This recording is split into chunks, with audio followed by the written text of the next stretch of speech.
You're watching, yes, the Yankees Entertainment and Sports Network.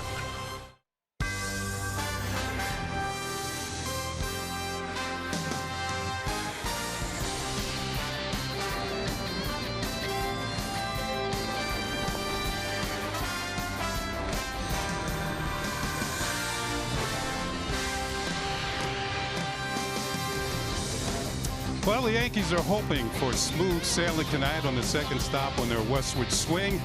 And tonight, there's your destination for baseball. As tonight, the Yes Network presents New York Yankees baseball. It'll be the Yankees against the Oakland A's in the first game of a 4-game series from the Oakland Coliseum in Oakland, California. Hi, everybody. Ken Singleton along with John Flaherty tonight. Yes, this is the first game of a 4-game series, the Yankees and the A's. But last night, the Yankees salvaged the game in the series against Arizona, and they got some production from the top of the order. And Flash, why don't we check out the highlights from the table setters? Well, I'll tell you what, Jacoby Ellsbury had a big night for the Yankees. He was on base all 5 times. He had 3 hits. He had great numbers coming in against Shelby Miller, and he did not disappoint last night. This could be a base hit the other way that he turns into a double, and then a big RBI base hit right here, driving in Chase Headley. Ellsbury getting on base 5 times is huge for the Yankees, but Brett Gardner, right away in the first inning, a 2-run home run. You don't expect him to drive the ball out of the ballpark that often. It's more of a speed game, but Ellsbury and Gardner setting the table for the Yankees. Here are the numbers. The last 4 games for Ellsbury. He has a 4-game hitting streak going. He's hitting .400. You can see the extra base hits, the runs scored, and the RBIs. And Brett Gardner, over a longer period of time, 10 games, 243, 3 home runs, 5 RBIs, and 6 runs scored. Now, last night, the Yankees got some excellent pitching from Nathan Eovaldi, who retired the last 18 batters he's faced. Now, let's look at tonight's pitching matchup. And it's brought to you by People's United Bank N.A. See what know-how can do for you. Ivan Nova gets a start for the Yankees, 2-1 with a 3.70 ERA. And Kendall Graveman, 1-5 with a 5.84. He's been struggling, but his only win this year came against the New York Yankees. Well, Nova getting an opportunity tonight and getting an opportunity in this rotation, and he is not disappointed. His last start out against the White Sox, 5 2/3, only 1 earned run, 13 ground balls in that ball game. He's kind of been the wild card on this staff, getting an opportunity to start and definitely taking advantage of that opportunity. Well, the Yankees are hoping for a good start from Nova, and you're looking at the Golden Gate Bridge, one of the classics out west here in California. Lineup's first pitch, baseball, coming up next, right here on Yes.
By People's United Bank.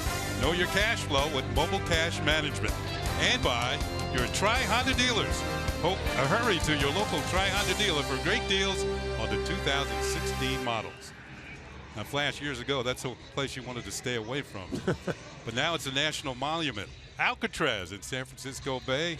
Once again, many beautiful sights here in Northern California. And one of the sights of Yankee fans sitting out in the bleachers, rooting on their favorite team. As tonight the Yankees opened up a 4-game series against the Oakland A's. This has been a ballpark where the Yankees have had trouble going back to 2013. They are 2-8 at the Coliseum here in Oakland as the A's take the field. And their starting pitcher Kendall Graveman will be warming up, taking his final tosses before we get underway here in Oakland. The Yankees, of course, coming off a series. They dropped the first 2 games in Arizona. Then they won the final game last night. And they hope to continue their winning ways. And let's check out the starting lineups for the Yankees tonight, as always, presented by Lexus. Kendall Graveman will be facing Jacoby Ellsbury leading off in center field. Brett Gardner will be in left field. Tonight, Carlos Beltran on bat third. He'll be the designated hitter. Cleaning up is Brian McCann. Starlin Castro will be at second base. Chase Headley will be at third. Dustin Ackley at first base tonight. Didi Gregorius will be at short. And Aaron Hicks will bat ninth, and he'll be at right field. Well, that lineup for the New York Yankees going to get a look at Kendall Graveman, and they've seen him before. The only win of the season for Graveman has been against the New York Yankees. We'll take a look at his numbers on the year. 1-5, 5.84 ERA, 41 hits in 37 innings. And we'll take a look at our pitcher scouting report, which is always brought to you by your Tri-Honda dealers. The last 4 starts have not been pretty, a 9.31 ERA. And he throws his fastball only 44% of the time. A lot of cutters. He'll throw a split and a slider. He was a big piece in that Josh Donaldson trade that to this point doesn't look like it's really paying off for the Oakland A's. Yeah, the A's got 4 players, including Graveman in that trade. But the fact is that Josh Donaldson went on to become the MVP last year for the Toronto Blue Jays. Let's check out the A's on defense. Coco Crisp will be in left field. Billy Burns will be in center. Josh Reddick will be in right field. Danny Valencia been red hot with the bat. He'll be at third. Marcus Semien will be at short. Chris Coughlin at second. And Yonder Alonso will be at first base, and Stephen Vogt doing the catching. And the defense, as always, presented by Geico. Well, just about ready to go. Graveman on the mound. 25-year-old right-hander deals the first pitch of the game, and Ellsbury takes it, and it's in there for a called strike. First pitch. Plate umpire tonight is Todd Titchener. There's Ellsbury's numbers on the season. They've been rising, 278 average. Next pitch, chop foul, count goes 0-2. Yeah, Jacoby had one of those nights last night that you dream of. On base 5 times, 3 hits. Really setting the table for the New York Yankees. Able to get out of Arizona with that last game. See how they can do here over the weekend. 4 games against the A's. The 0-2 pitch is upstairs for a ball, 1-2. Ellsbury's had a very good month of May. Had 36 plate appearances. He's been on base 18 times. So he has been setting the table. Next pitch is low, and that'll even the count at 2 balls and 2 strikes. Well, one thing you'll see from Graveman right away, he works fast. He doesn't take a whole lot of time in between pitches, and everybody says you'll be able to tell early on. If he's got that good movement down with his sinker, he's got a chance to have a good game. First couple of pitches look pretty good. 2-2 pitch, little looper towards left field, going back at Semien, still going back. This is going to drop in for a base hit. So a leadoff single for Jacoby Ellsbury, and he continues his hitting ways as the Yankees get it going here in the first inning. Batting in the second position. Well, a nice way to start after last night. On base 5 times. He gets jammed a little bit, lets the ball travel. A great look at it right there. Just over the shortstop for the Oakland A's head. A leadoff base hit. Coming on as the left fielder Crisp, and it falls directly in between the two. Here's Brett Gardner. 5th home run of the season last night. And he too been getting on base with regularity. He's been on base 23 times in his last 15 games. Let's see if Ellsbury has second base on his mind. There's a throw of the first base to check on him by Graveman. Well, I think he should, Kenny. I mean, Stephen Vogt behind home plate is basically a offensive catcher. Does not throw that well, about 20% on the year. You'd expect the running game to be a big part of this series if he's behind the plate. Ellsbury not going, and the pitch misses for a ball. I think a good percentage for catchers, about 30%. I think that's probably the league average through all the years, about 30%. If you're better than that, obviously you're doing a good job. 20% not great, and you know, we talked about it a little bit last night. Obviously the pitching staff is a part of those numbers. Next pitch, and that's ball 2. 2 balls and no strikes. Graveman out of the stretch. He's quick to home plate. Slide step. tough to get a good jump on, but Brett Gardner ahead in the count, 2-0. This could be a good pitch to hit and run. Got Graveman in a position where he has to throw a strike. Ellsbury's not going, and the pitch is line foul down the left field line. Good stop by the ball boy in front of the A's bullpen. Almost came up with a spectacular catch. This is just straight hustle right here. Do whatever you have to do to keep it in front. Great play. Got to protect those valuable members of the A's bullpen.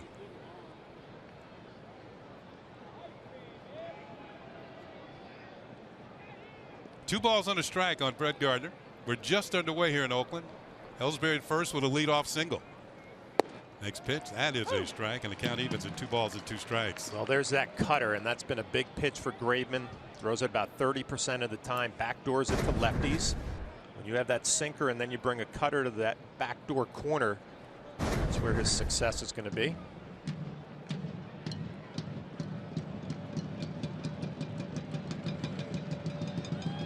Next pitch hit on the ground is short. Simeon, the Coughlin on there, Alonso, and they get him. It's a double play.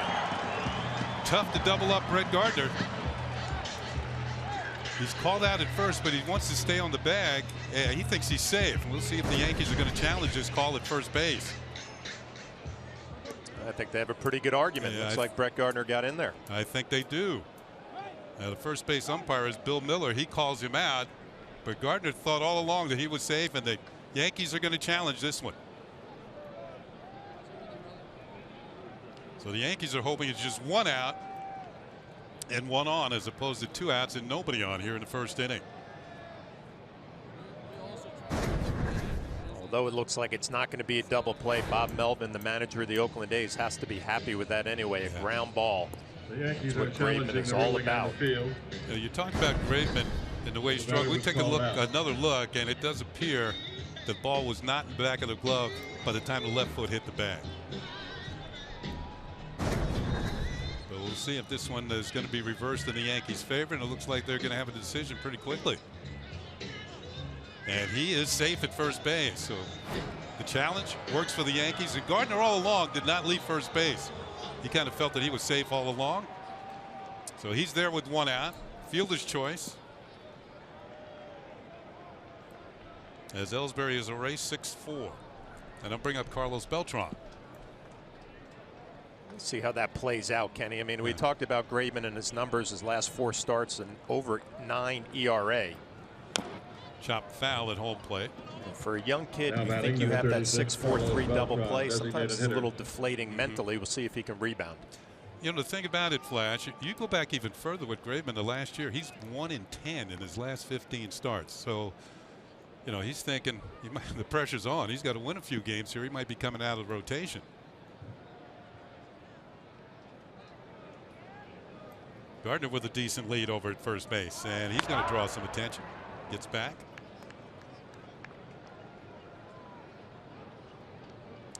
Beltran at the plate was 2 for 9 in the Arizona portion of this trip. And that is low and away. 1 ball and 1 strike on the Yankee designated hitter tonight. Of course, now back in American League play. The DH is back in vogue.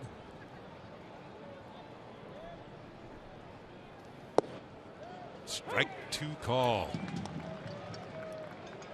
There was some conversations that Alex Rodriguez might be ready to go in tonight's ball game. That's not the case. Going to take him a little more time. So Beltran will take those designated hitters at bats. Chop foul. Yeah, Alex is he's been taking batting practice all along, and he's been running the bases, but manager Joe Girardi says he's going to have to run the bases better than he's shown. Said he's going to have to be able to score from second on a base hit, and he just doesn't feel that Alex is to that point as of yet. Swing and a miss, strike 3. Off-speed pitch, and Beltran strikes out. There's 2 down. I'm sure there's some conversations on the Yankee dugout about trying to slow Graveman down. He's working very quickly. Number 34. Like a slider down and in. Beltran swings right over the top. See if the Yankee hitters try to slow him down a little bit. A good finish pitch right here. Voit sitting up right down the middle. Slider down and in. Here's Brian McCann. He's batting cleanup tonight. And he takes a pitch a little bit outside for a ball. McCann was on base 3 times last night. He had a double and a couple of base on balls. Interesting note on McCann. In games that he's played that the Yankees have won, he's hit 400 in those games. Throw to first. Gardner gets back.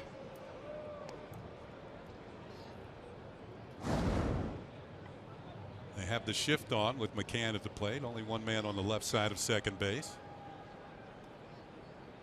That's the third baseman, Danny Valencia. The pitch is on the way, and it is in there for a call strike. Number that alarms you about Graveman is the 10 home runs allowed. For a single ball pitcher, I think because hitters look downstairs. If he gets it up just a touch, they can get to it. Gardner's on the move. Here's a throw to second, and he is in with a stolen base. So Brett Gardner is now 8 out of 9 this year in the stolen base department. And he's in scoring position with 2 outs. We saw Brett with a big lead, kind of sizing up Graveman. It's a good jump, and I mentioned Vogt doesn't throw that well, more of an offensive catcher. Let's see if the Yankees can capitalize here. The 1-2 pitch. Pulled foul behind Tony Pena.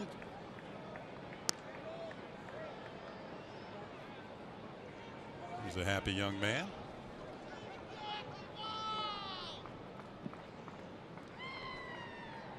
As they like to say, another satisfied customer.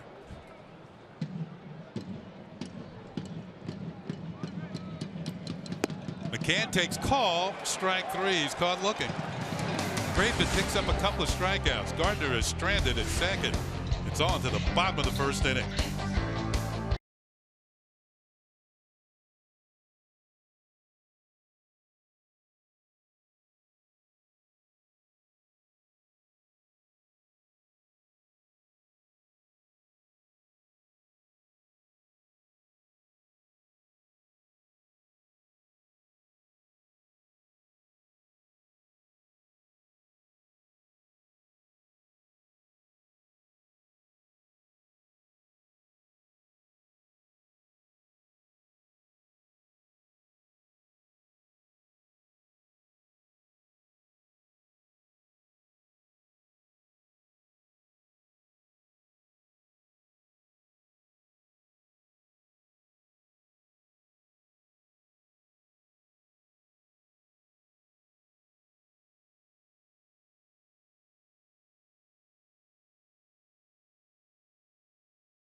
New York Yankees. He'll be on the hill tonight, and this is a lineup he's going to face.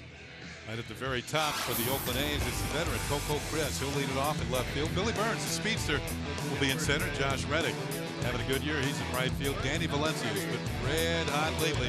He'll clean up. He'll be at third base. Chris Davis, he's been hot too. He's a designated hitter. Stephen Vogt does the catching. Yonder Alonso will be at first base. Marcus Semien will be at short. And batting ninth and playing second base is Chris Coughlin. Manager Bob Melvin sends that lineup out there against Ivan Nova, finishing up his warm-up tosses. 2-1, 3.70 ERA, and we're going to look at our pitcher scatter report brought to you by your Tri-Honda dealers.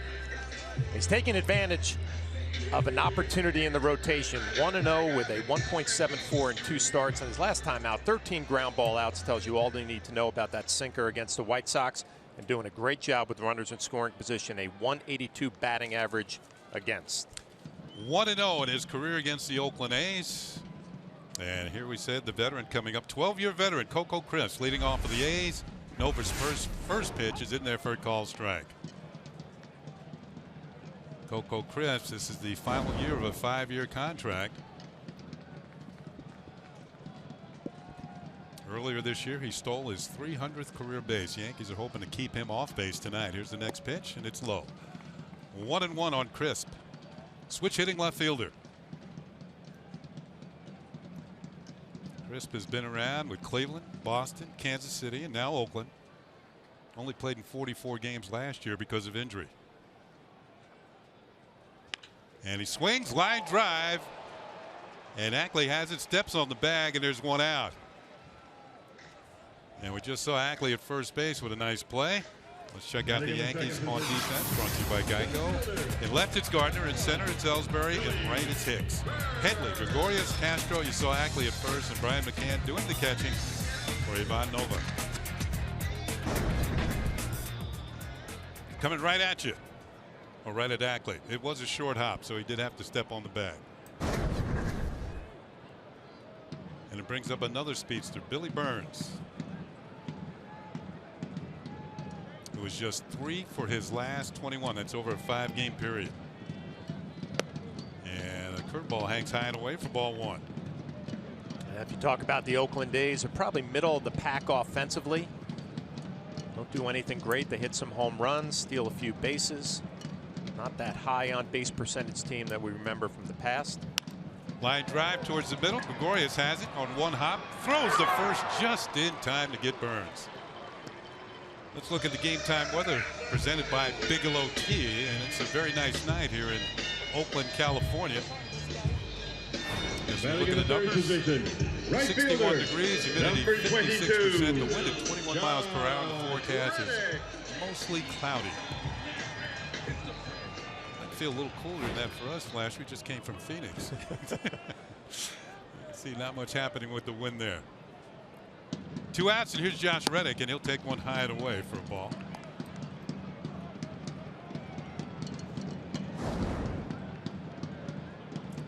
Reddick hitting over 300, 4 home runs, 17 runs batted in. And he'll take that one for a strike. Reddick kind of got his season going in Baltimore. The A's had a rainout, so they played a doubleheader. Reddick came into that doubleheader 6 for 32, and in the 2-game doubleheader, he had 7 hits in the game. Got his season turned around. 3 hits in the first game, came back with 4 in the second. Yep, I'm here to baseball.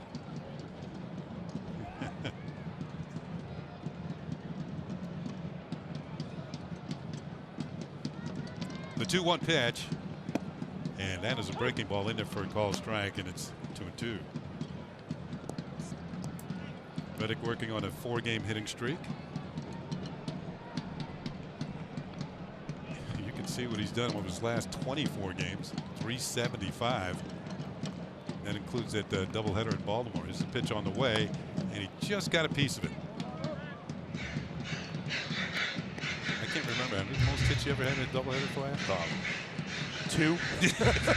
Can't imagine 7 hits. That'll make a month. I always felt going into a doubleheader, you had to get at least 3 hits in the 2 games to have a productive day. Figure you weren't going to get up more than 10 times, so that's at least 300. Pitch is fouled off once again. Count remains 2-2. Yeah, I knew I was only going to get 1 of those games, so if I mixed in 1 hit, maybe caught a W, it would be a good day. 2 former Oakland A's and Hall of Famers, Reggie Jackson, and 2 former Yankees as well. And Ricky Henderson, side by side near the dugout, and side by side up in the rafters here at the Coliseum. As Reddick spoils another one. I saw Ricky before the game, and I reminded Ricky, I said, you're some kind of ball player. You're a real pain in the you-know-where. Because he could take you out of the park, and certainly if you got on base, he could, the all-time stolen base leader. Reddick fouls another one off. The at-bat continues. See some of these gray hairs in my head, Kenny? That's because of Ricky Henderson. Being on base. I can understand it. And he had that mindset. He was intimidating. Everybody knew he was going, and he didn't care. He said, I'm going to steal this base. Whatever you do, I'm going to be better than you.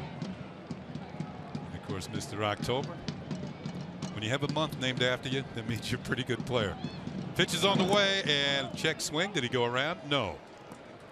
Third base umpire Brian Knight says Reddick checked, and the count has gone full at 3-2.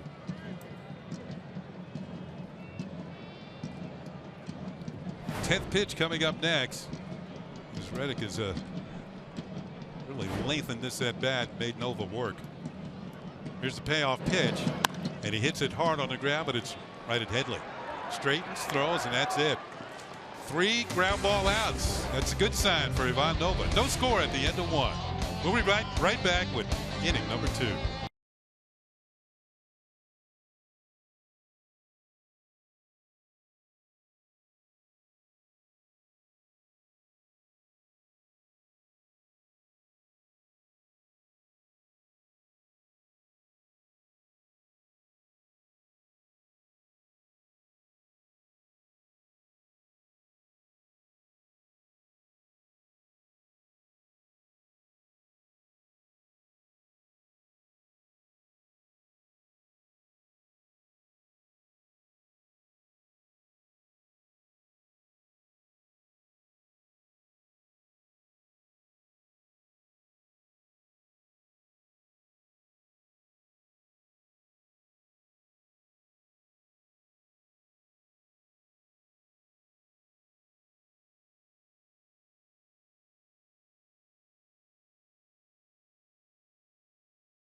More in state-of-the-art health care, and it regards Alex Rodriguez on his sprained hamstring. And there's a quote from Alex: "I just want to keep it going every day and get to the point where I feel like I can just let it go and not think about it."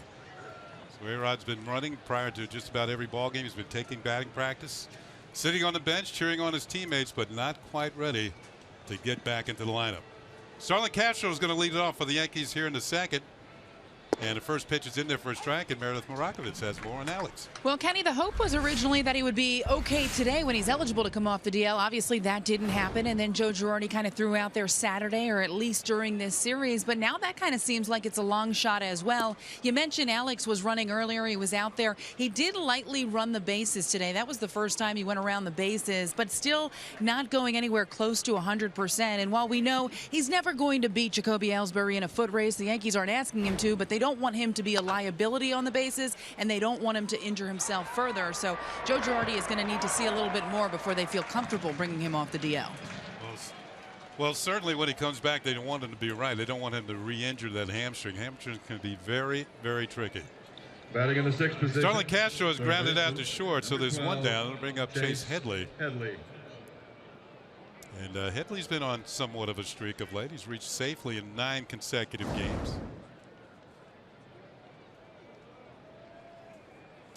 And he swings at the first pitch, slices it down the left field line. This is going to be a fair ball as Chris comes up with it. Headley's going to try for 2. Here comes the throw. It's a headlong dive, and he's in there with a 1-out double. And he stretches that streak right away to 10 consecutive games reaching safely.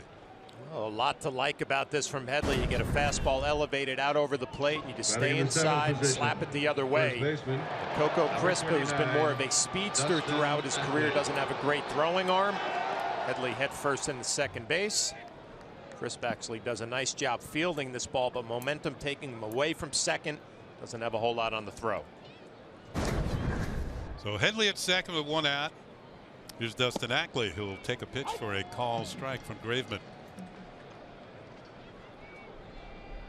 Mark Teixeira not in the lineup tonight. Joe Girardi giving a day off. He said he's played 7 straight games. And plus the fact that Teixeira's been struggling from the left side of the plate, so maybe give him a chance to get some extra BP. Yeah, I was thinking this might be more of a mental day off, Kenny. You know, things aren't going well from the left side of the plate. You give Ackley a start and kind of get away from it for maybe a day and take a little work. Get ready to go tomorrow. That pitch is inside for a ball. Yeah, my mental days off with Earl Weaver, I sat at the far end of the dugout. That's trying to get as far away from him as I could. The 1-1 pitch. And it's driven down the right field line, but it is hooking foul. Ackley a little too quick on that one. You know, Kenny, there are two ways to look at it, though. I mean, if you're Mark Teixeira and you're struggling from the left side, now you've been working at it. You know, maybe you come here and you just get away from it for a day, stay out of the cage. See the first 3 games, the last 34. Wow. Hit 306 against lefties, but not quite as good against righties. Chopper to short for Semien. Straightens, throws, and it's in time. On the play, Ackley moves to third, so he's over there with 2 outs.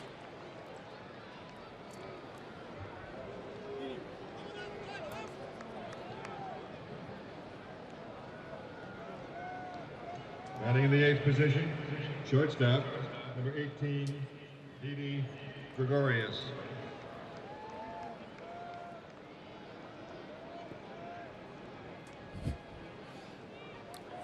Didi Gregorius batting 8th tonight. Man on third with 2 outs, and he takes a pitch outside for a ball.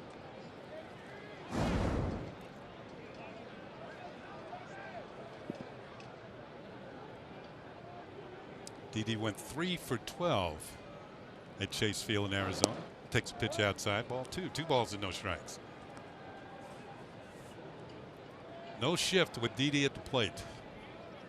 Outfield is just about straight away as well.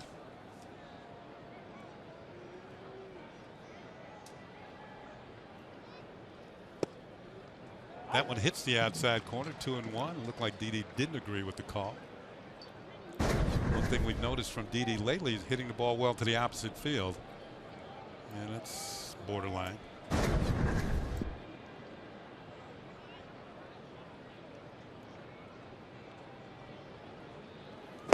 Swing and a miss. Count evens at 2-2. Didi hit a home run off of Graveman at Yankee Stadium. Looked like he was thinking the same thing right there. A big swing, trying to get the bat head out. Now here's where the 2 strikes, you try and cut down your swing a little bit.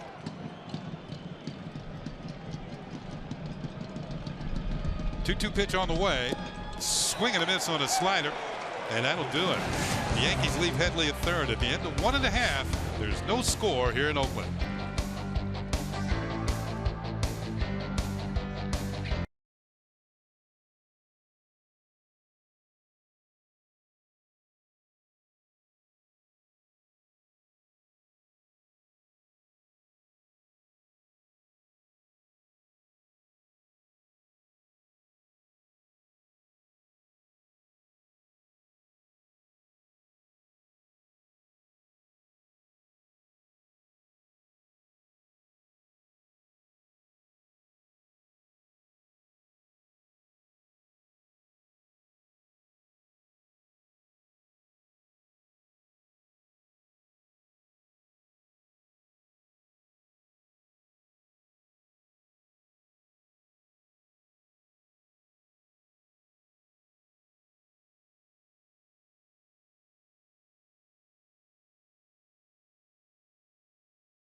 Innings, Danny Valencia. Last Sunday, he had a game at Tropicana Field against the Rays.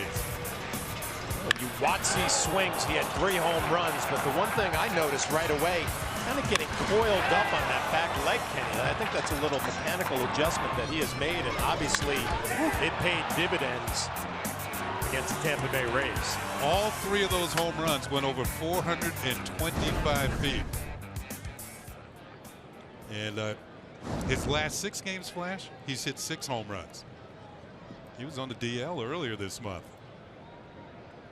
Nova's pitch hits the corner, and it's strike 1. Well, We've seen Danny Valencia for a long time with different teams, and you don't think of him as a bomber who's going to hit balls over 400 feet.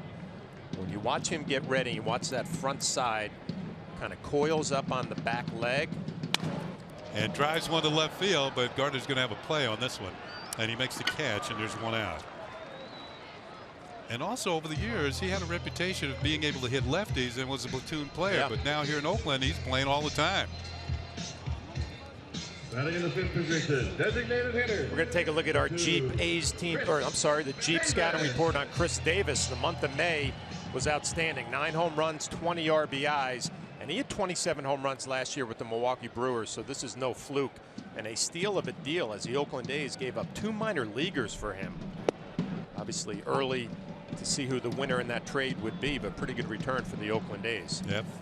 We talked about Valencia being hot. Davis has hit 4 home runs in his last 2 games. Of his last 16 hits, 9 have been home runs. There's a pitch, and it misses. A ball and a strike. So you got to be careful with him just about right now. Remember back early on, I mean, he would swing at sliders off the plate, fastballs up and out, and look bad. But he's such a streaky hitter. When it's right like it is now, very dangerous. Here's a swing and a miss. Nova jumps ahead on the count of ball and 2 strikes. Now you mentioned the 27 home runs last year with Milwaukee. That was his career high. Looks like he might blow that out of the water this year. And he had a walk-off grand slam against Oakland. Against Texas, I should say. There's a check swing. Did he go around? Yes, he did. Nova picks up his first strikeout.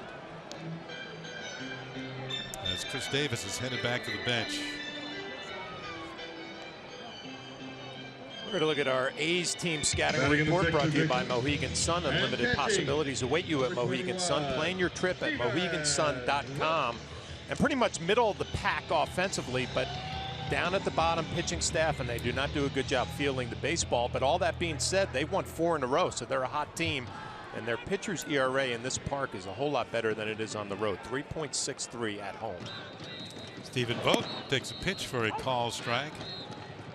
They're coming off a sweep.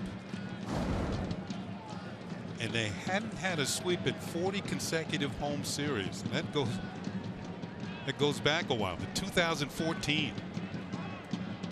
And it just came off a sweep of the Texas Rangers. Kenny, I have to be honest with you. You go online and I look at their offensive numbers, the defensive numbers, and pitching, and I'm like, how have they won 19 games? Line drive over Gregorius into left field. A 2-out single for Stephen Vogt, who lately has not been getting many hits. That's just his 8th hit in his last 42 at-bats. But he's on now with 2 down. Batting in the 7th position. Say, how did they win 19 games? Because the numbers as a club have looked so bad, but they figured it out the last week or so, playing a lot better baseball.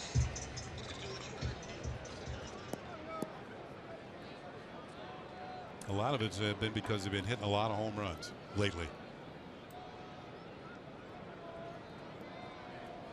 Yonder Alonso, the first baseman, came over from the San Diego Padres in a deal. And he fouls one. This will reach the seats down the left field line.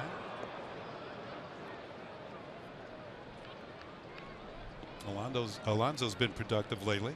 309 last 23 games with 8 extra base hits.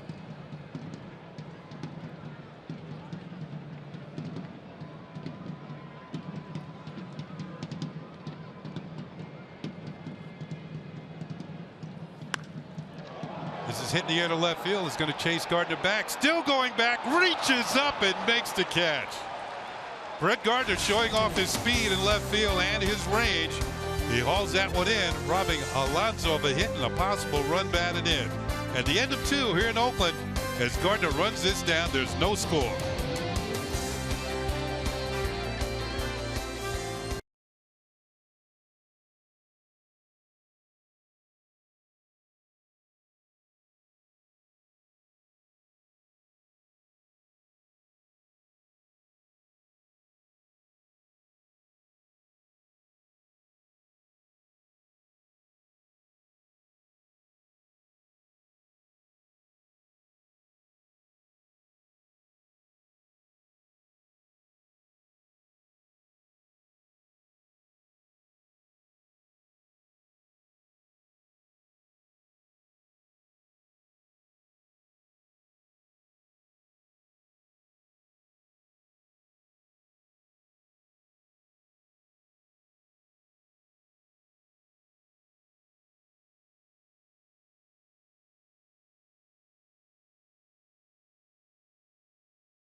in Oakland. It'll be 9-1-2. Aaron Hicks to lead off, followed by Jacoby Ellsbury and Brett Gardner. Both starting pitchers look like they have their pretty good stuff tonight. See the numbers for Aaron Hicks: 208, a couple of home runs, 8 RBIs. Getting a start tonight in right field as Carlos Beltran is DHing.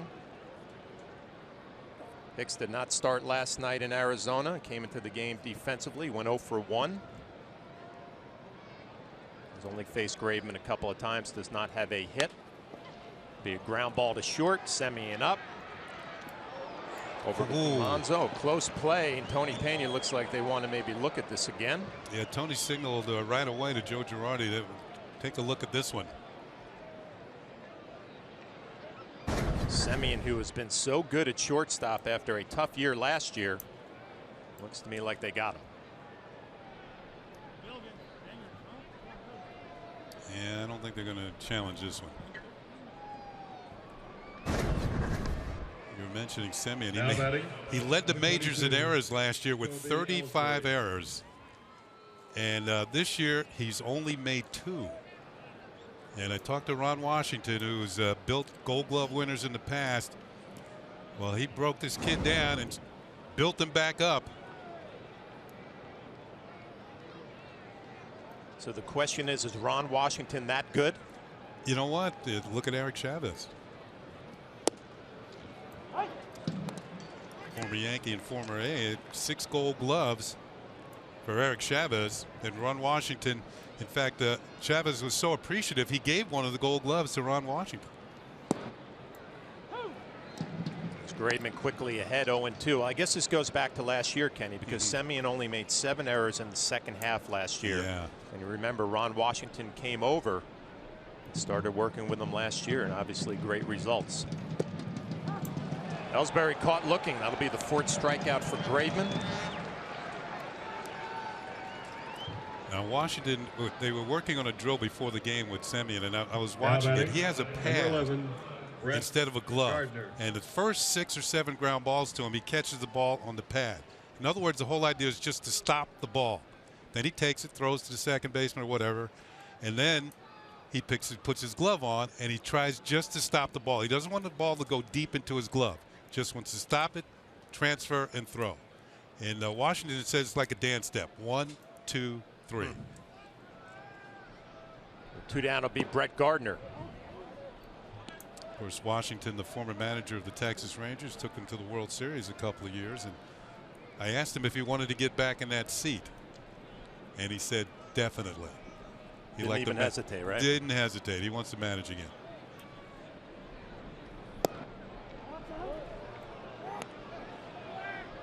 He's the all-time winningest manager for the Texas Rangers. Doesn't he just look right in that Oakland A uniform? Yeah. Though he's been here for so many years, Yeah. finally got an opportunity to manage, but that just looks right to me. Yeah, well, that's where we saw him at first, and he did a great job with Chavez, and we know what type of fielder he was at third base. Yeah, I guess that's my question, because Chavez was a good fielder to begin with. Yeah. Washington made him better. Semien had all those troubles last year. This is a drastic improvement.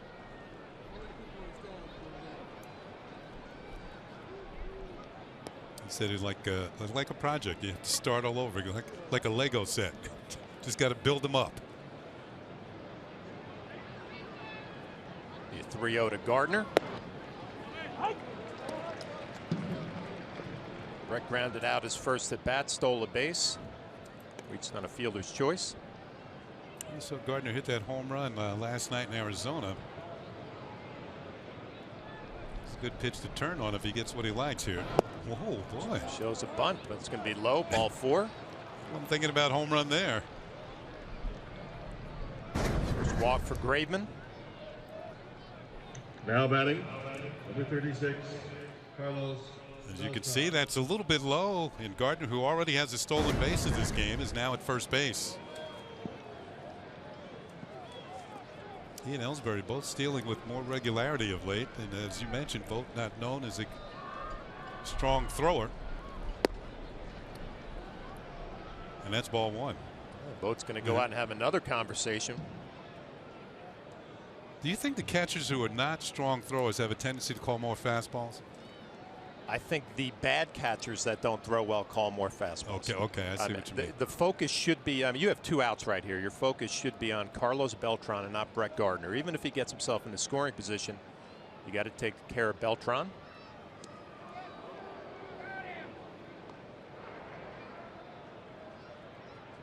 Carlos struck out his first at bat.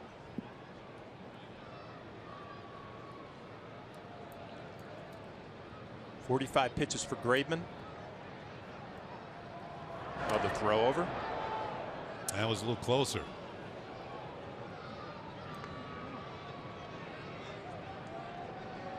Well, we talk about it all the time. Brett Gardner takes a little bit of time to figure out a pitcher's delivery and try to steal. He's had a good lead all night. Both the bats that he's gotten on first base, he's had a good lead.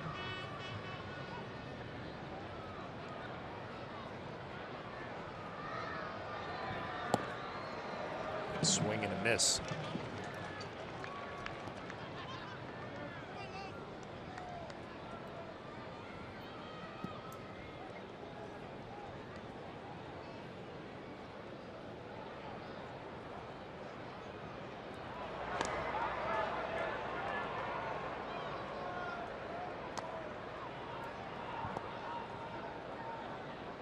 He's doing a good job of paying attention to Gardner. But sometimes that divides your attention. You don't make good pitches to the hitter. Gardner not running. That changeup misses away. Carlos Beltran ahead in the count 2-1. Graveman got him the first time with that slider down and in.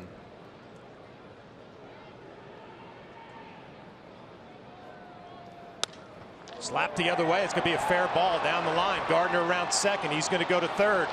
Espada waving Gardner home.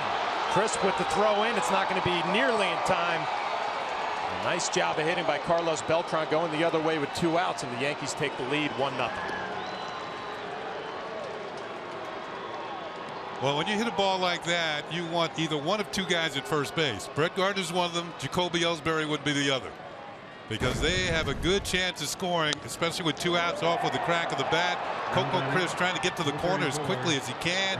He's going to round this one up, but it's not even going to be close at home plate. Gardner scores, and the Yankees have a 1-0 lead. Here's a look at Gardner. He knows where he wants to get to. Rounding second, on to third, now heading home. And the Yankees are going to have a 1-0 lead as he scores standing up.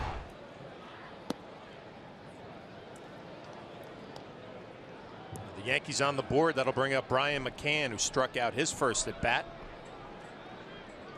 That was a good hit by an experienced player, expecting the ball out there and going the other way.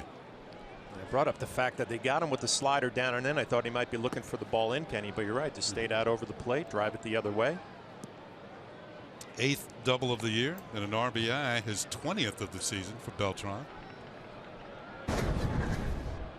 Here's the pitch, goes right with it. Just inside the bag at third base.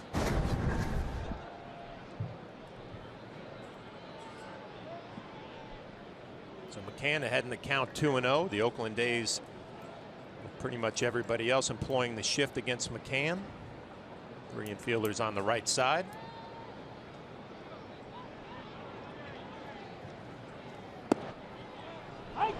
Cutter for strike 1.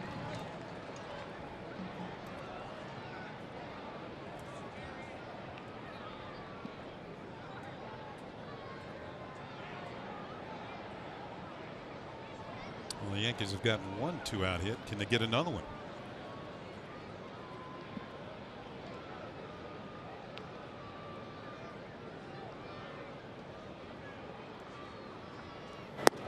One misses badly.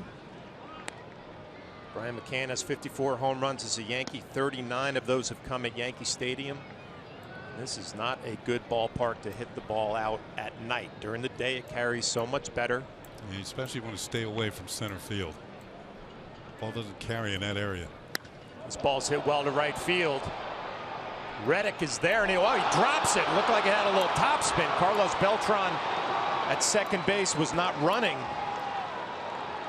That I don't understand. There's 2 outs. You just keep going.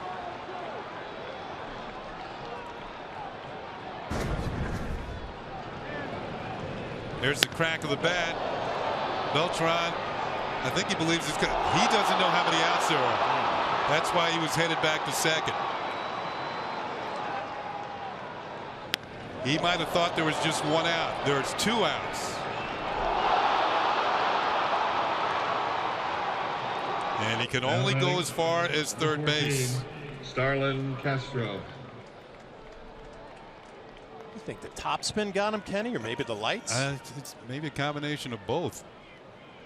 Reddick is a pretty solid fielder. Maybe he went back too far. The ball off the tip of his glove, then off the shin. They call that an error? Call that an error. Yep, E9. Maybe a little twilight. Well, the Yankees get a little gift right there. We'll see if they can take advantage of it. Castro hit a ground ball to short his first at bat. They should have had another run.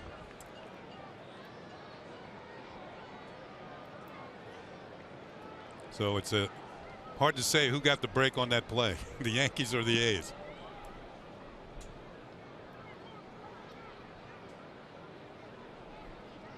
Castro hits his ball hard right at Valencia. Castro flips his bat, nothing to show for it, so a base running mistake by Carlos Beltran cost the Yankees an extra run, but he had an RBI double. Yankees lead 1-0.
Brought to you by Toyota. RAV4 Hybrid is the official hybrid vehicle of the Yankees.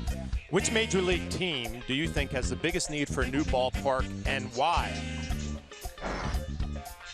The A's, playing in a stadium that's meant for football, is tough. A new park can fix their attendance issues. Follow Yes Network and tweet us your responses using hashtag YankeesRAV4 Hybrid to keep the conversation going. Agree with that, Kenny? Yeah, since the Oakland Raiders play here too, you know, sometimes the field gets chewed up when both teams are playing late in the baseball season, early in the football season, and they're having problems getting a new stadium here. Let's just put it that way. Yankees lead 1-0, bottom of the third. It'll be 8-9-1 for Oakland. Semien, Coughlin, and Coco Crisp. Semien hits his ball well down the left field line. We'll see if it stays fair. Foul ball. Whoa, that just missed. You got to be careful with Semien. He's got 10 home runs. And he almost had number 11 here. Just missed by a few feet. That was over the line. But it's a foul ball. So near and yet so far as Semien is concerned. Now, one reason they're having a tough time getting a new ballpark here is because what the Giants did. They built their ballpark, AT&T Park, with mostly private funds. And they want to build a ballpark here, and they want to use public funds, but people don't want to pay the taxes, the extra taxes. And the Giants have a beautiful ballpark across the bay. Well, this was always a strange place to play as a player. You know, you felt like you were out in the middle of nowhere with all the foul territory. Dugouts were kind of pointing the wrong way. After you struck out, it took an hour to get back Long to the dugout. walk. Yeah, long walk back to the dugout. You had a lot of time to think about it. Now, how many base hits die over in that, or the foul balls, the outset? Never had a batting champion here, but just a strange feel when you're playing out here. Like I said, you could crush it at night. One of the most impressive home runs I saw in this ballpark, Darryl Strawberry hit one to straightaway center field, pinch hitting, a grand slam. Strikeout for Nova.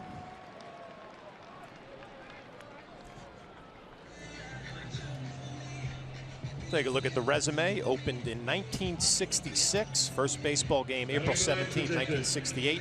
$120 million in renovations in 1995. Only current stadium to host Major League games and NFL games. You know, and usually when you have stadiums like that, it's hard to satisfy both the baseball team and the football team. And that used to be the case back in the 70s where they, share stadiums. That doesn't happen anymore. Baseball teams want a baseball venue, football teams want a football venue.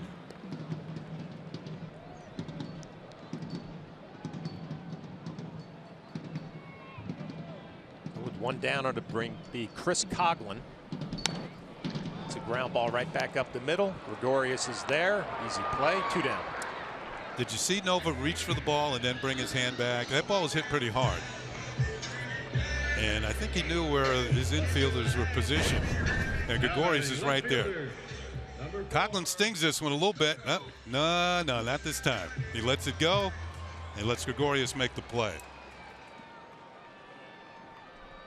Kenny, one more point on the Coliseum. You cannot argue about the sound system. Oh, it is great. The greatest sound systems in all of baseball. Yeah, they got great music too before the game. It's always hopping. 2 down would be Coco Crisp. Hit a hot shot to Ackley, his first at bat. Nothing to show for it.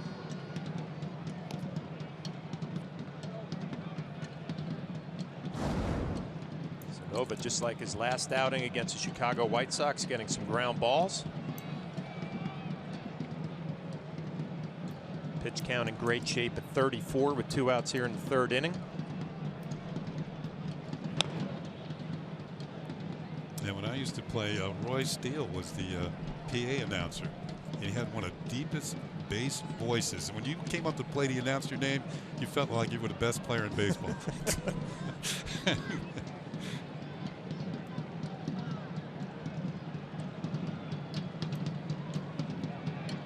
Be a 1-1 to Coco Crisp. Just misses down and away.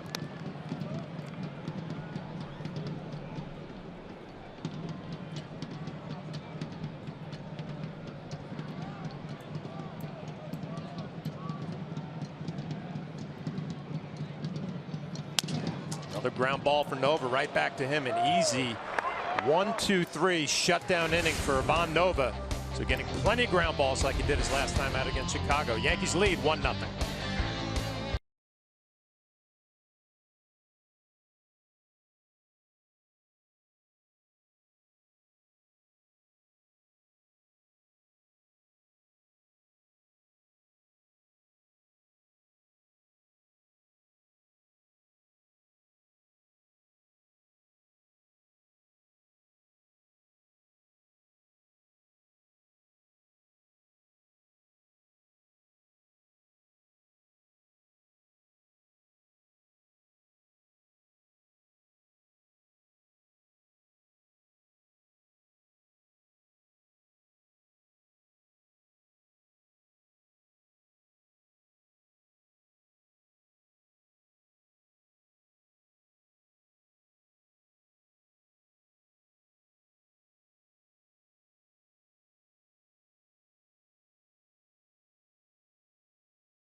Area bash as the Yankees continue their series with the Oakland A's here at the Coliseum. Coverage begins at 8:30 with the Audi batting practice today and the Chevy pregame, followed by all the action right here on Yes and streaming live on Fox Sports Go. It'll be Chase Headley, Dustin Ackley, Didi Gregorius. Yankees lead 1-0 on our Audi scoreboard. Headley 1 for 1, had a double. Going the other way is first at bat against Graveman. Starting to pick it up offensively. Like a little cutter on the inner half there, that right over the top.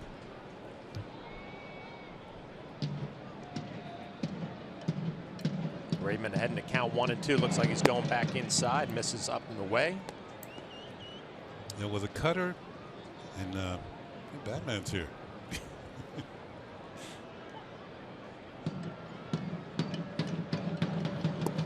Good slider down and in. You really have to be disciplined to lay off that pitch on the inner half. You know, you think it's a fastball, and you know you have to get the head out. You have to get the barrel of the bat to the ball, and then it dips underneath your swing, and it's a very effective pitch. If you hang it, get it over the middle of the plate, that goes a long way. Dustin Ackley hit a ground ball to short his first at bat, and I talked about Graveman, Kenny, in the scouting report. Only 44% fastball. A lot of sliders, changeup, cutters.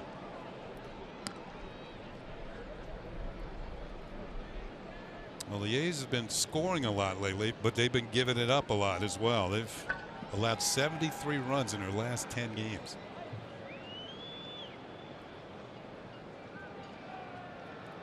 2-0 to Ackley. You know, off speed. And Graveman's been a part of that. And we mentioned his struggles with a 9.31 ERA in his last 4 starts. 4-pitch walk to Dustin Ackley, second walk of the ball game for Graveman.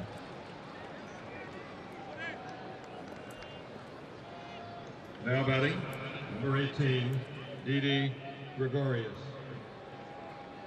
One down, it'll be Didi Gregorius, struck out in the second inning. So Kendall Graveman, part of that Josh Donaldson trade, and if you watch the stuff, Kenny, you could see what the Oakland A's like. Yeah. Plenty of movement, that good slider. Trying to figure it out. Big ground ball to short, to second, over to first, and a 6-4-3 double play. Kendall Graveman, ground ball pitcher, gets a ground ball when he needs it. Gregorius out front just a little bit, and your routine 6-4-3 double play. Yankees lead 1-0.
Bet app. Stay up to the moment at any moment with game day, live game video highlights, StatCast, news, and more.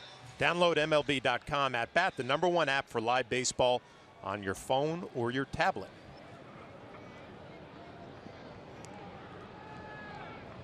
Crowd is bundled up here in Oakland, bottom of the 4th. Yankees leading 1-0 on our Audi scoreboard.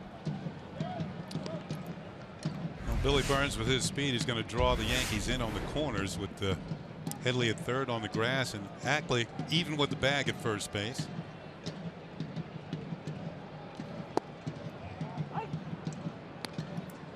Burns, we mentioned the fact he's been struggling lately, just 3 for his last 22. That's when I think he's more apt to bunt the ball, try and work his way on base, especially leading off an inning here.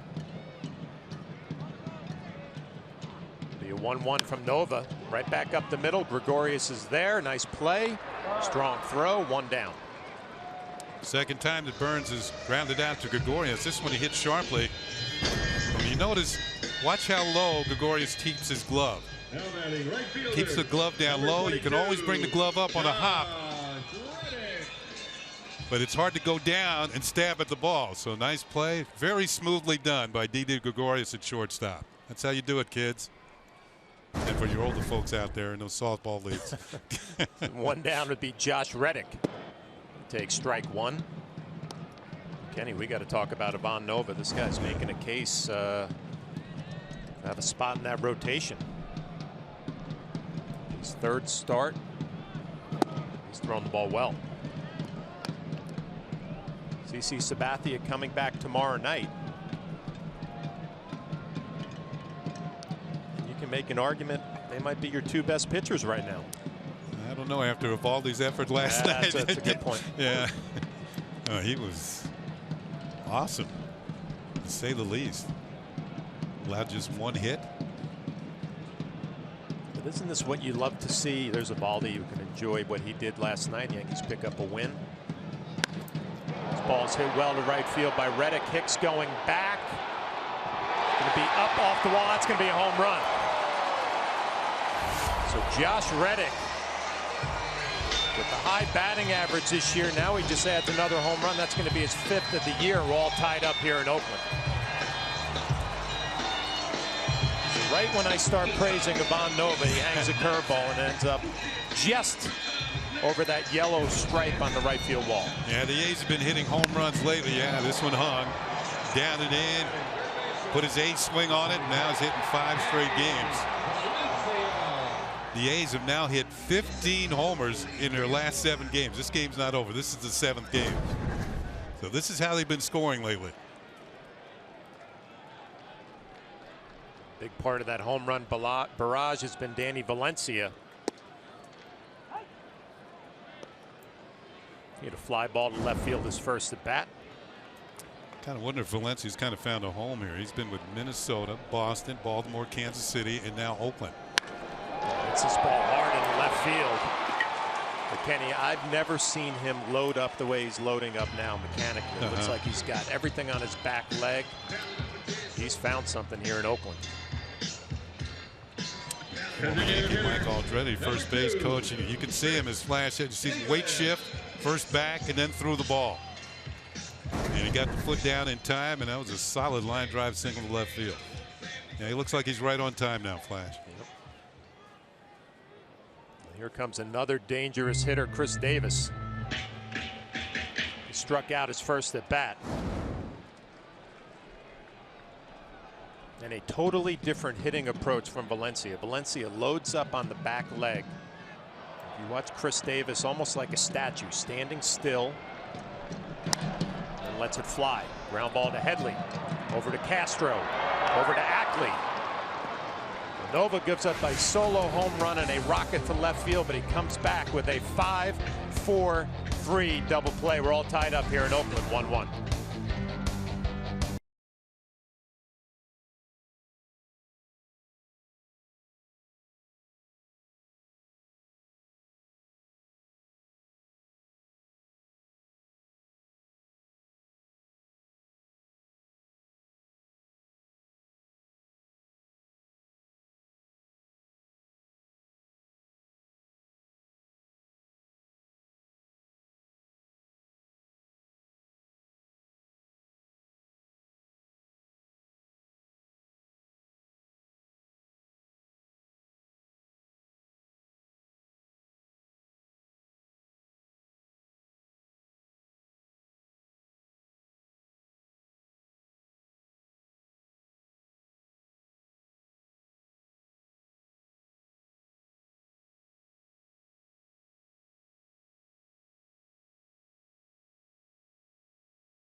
Well, thank you very much, Ryan. As Aaron Hicks is going to lead off for the Yankees here in the 5th inning, a 1-1 ball game.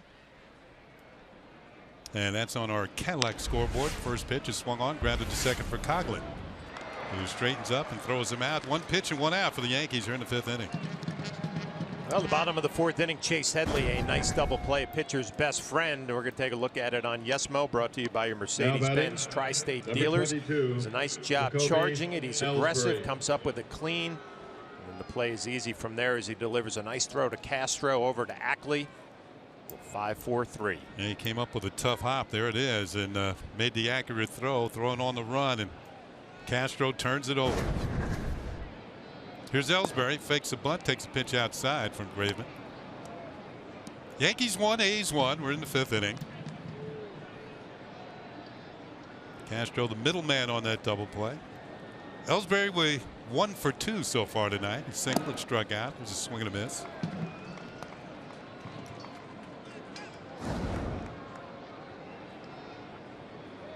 His average up to 282.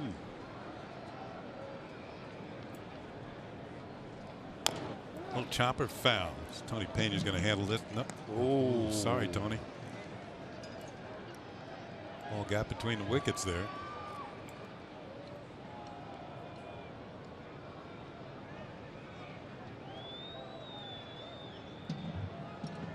Ellsbury 6 for 13 on this road trip now with the 1 for 2 tonight. Look out, and he's hit by a pitch. And Yankee fans are hoping that doesn't slow him down any. He's going to head down to first base. So he's on with 1 out here in the 5th inning.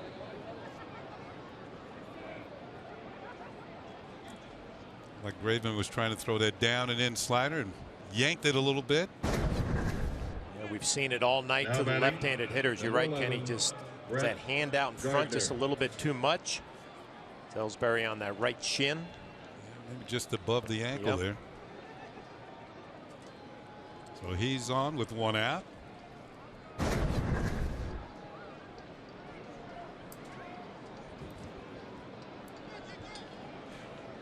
Here's Brett Gardner. Gardner's 0 for 1 with a walk and a stolen base, and he takes one outside for a ball.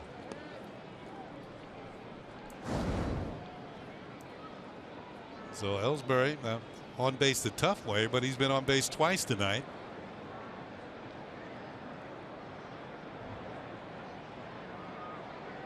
And draws a throw and just gets back ahead of the tag of Yonder Alonso. You know, as comfortable as Brett Gardner has been when we've seen him on first base getting big leads against Graveman, Ellsbury does not look very comfortable. Kind of caught in between the timing of getting his lead. There's another throw. He gets back easily this time. And they're a little different, Kenny. You know, Gardner gets way out there and he's flat-footed a little bit, and Ellsbury likes to get a little momentum going towards second base into his lead. You're exactly right. There just shows you there's more ways to more than one way to skin a cat as far as stealing bases is concerned. Not going, check swing, and it's a ball. 2 balls and no strikes. And that was a great look at it right there from the side as he kind of takes these short steps. Ellsbury does, trying to get his lead and get some timing and momentum going when he tries to steal a base. Yeah, his feet are moving. Yeah. Little choppy steps, and it's like a running start. I think back to the great Ricky Henderson we saw early on. That's how he did it. Tried to get some rhythm and some timing. 2-1 on Gardner.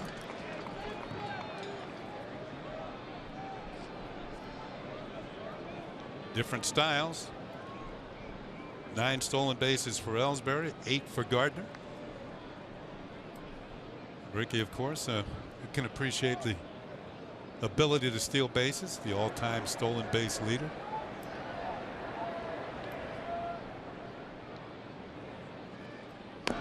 Gardner lays down a bunt, and it's a good one. They're going to let it roll, and it's going to stay fair.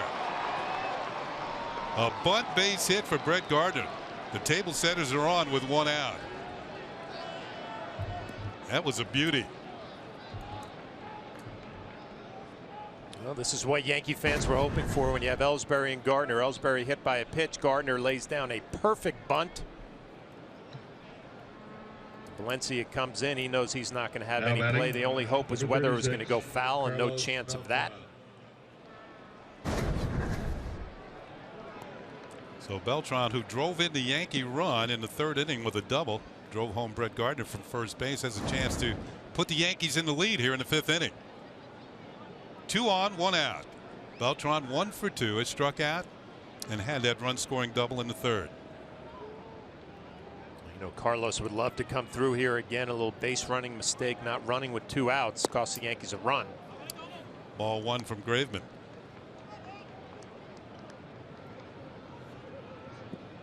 Did such a nice job, Beltran did, going the other way on that sinking fastball the last at bat. See if the A's and Graveman make a little adjustment, pitch him inside a little bit more. Ball 2, 2 balls and no strikes. So Graveman falling behind, a dangerous hitter in a tough situation. 2 on and 1 out here in the fifth inning. I think Stephen Vogt behind the plate, sensing that this one could get away from Graveman. We mentioned his last 4 starts, he's not been throwing well. He's kind of hung in there in this game. A dangerous situation right here with Beltran up at the plate, ahead in the count 2-0. Yeah, he's not had a 1-2-3 inning as of yet. There's a swing and a miss on a changeup. Strike 1. He's making big pitches when he needs to. That's a big pitch right there. 2-0. Beltran thinking about a 3-run bomb, and he comes in there with a changeup.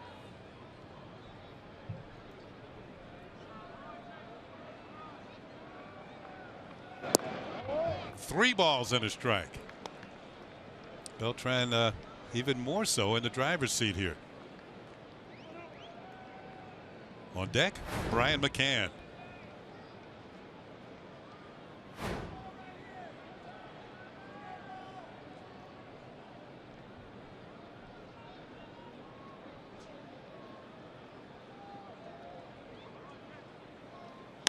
Hit on the ground to the right side. Coughlin has it, throws his second for 1. No play at first base. So now the Yankees have 2 down and men on the corners. Coughlin came up with that hot smash.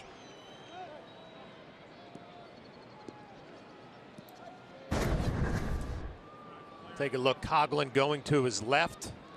He comes up with the throw to second base, but it pulls Semien across the bag. He's not going to be able to finish the transfer to first base.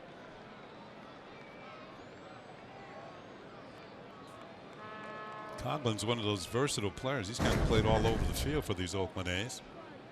Here comes McCann.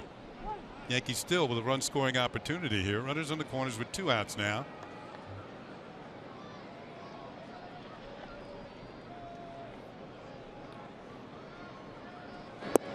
And that is low for ball 1. Kendall Graveman from Alexander City, Alabama. Local people call it Alex City. It's not too far from Auburn University. To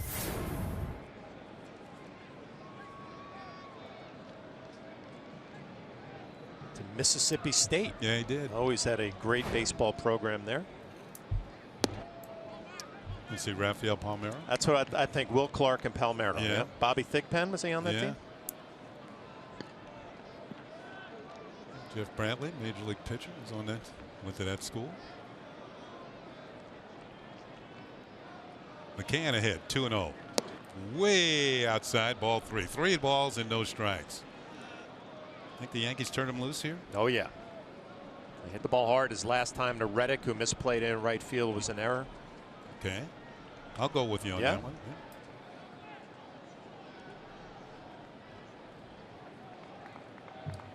That's the 4th 3-ball count for Kendall Graveman.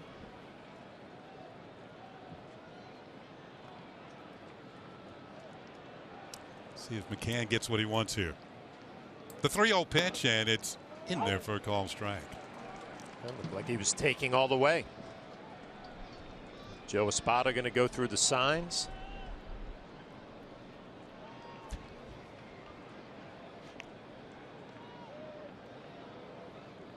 Beltran's on the move, and the pitch is outside, and the bases are loaded. So McCann draws a 2-out walk, and the bases are full, but here comes Kurt Young, the pitching coach. And he'll try and slow things down here for Graveman. And it's also going to give the bullpen for the A's a chance to get heated up. Well, bases loaded, 2 outs. And Starlin Castro is coming up, who grounded to short and then lined out to third. That's the left-hander Mark Zepchinski getting up, former Toronto Blue Jay. And this meeting will break up at the mound. And Castro gets an opportunity. Now batting. Kenny, we talked about the Coliseum here in Oakland, the worst bullpens in all of Major League Baseball for catchers. How so?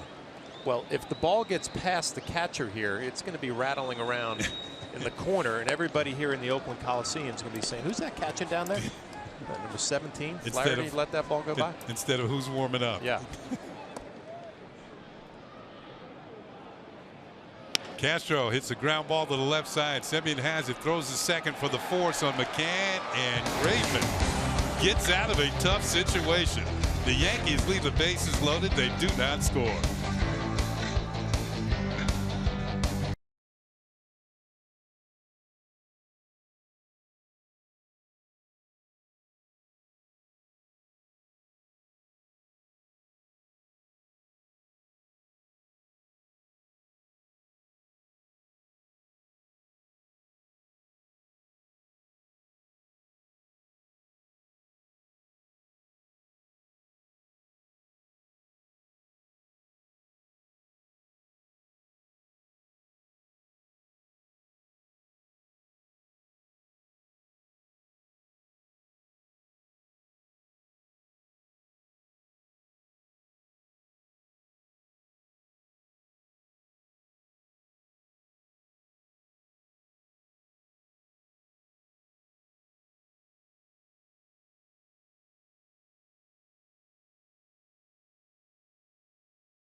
Customers will miss the entire Yankee season on Yes. Now, there are other TV providers that carry Yes, including DirecTV, Frontier, PlayStation Vue, Fios, and Sling TV. Don't miss any Yankee games on Yes. For more information, go to keepyesnetwork.com. The Golden Gate Bridge at night, golden indeed.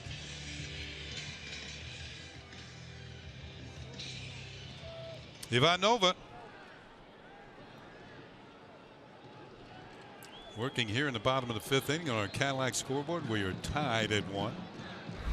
Stephen Vogt, the catcher, is going to lead it off. Yonder Alonso is next, and then Marcus Semien. And Vogt swinging at the first pitch, fouls it off for strike 1. Vogt made the All-Star team last year, first-time All-Star. But he's not having that type of year this year. 71 RBIs last year, 18 home runs. 7 RBIs to this point. That is not like Stephen Vogt. Ooh, fakes a bunt. Yankees had to shift on. That had Didi Gregorius charging from shortstop.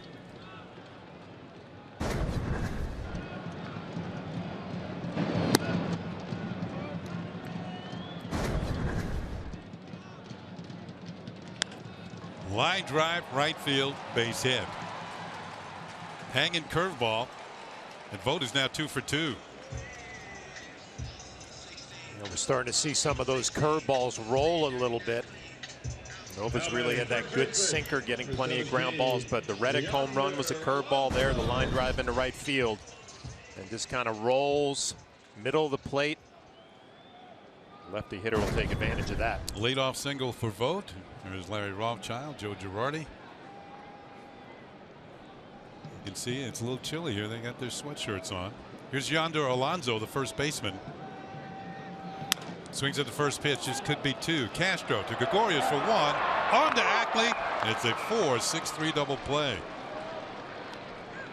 Another ground ball and the second double play that the A's have hit into tonight. Well, when a sinker ball pitcher has his good sinker going, he can really make it look easy. 4-6-3. No problem for Castro and Gregorius. You stay away from the curveball when it's rolling a little bit. You go with your sinker and you get plenty of ground balls. So 2 outs.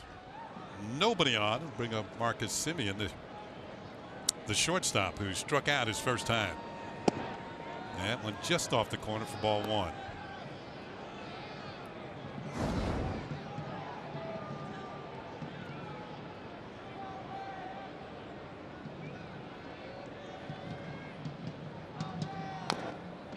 Tried to pull the outside pitch.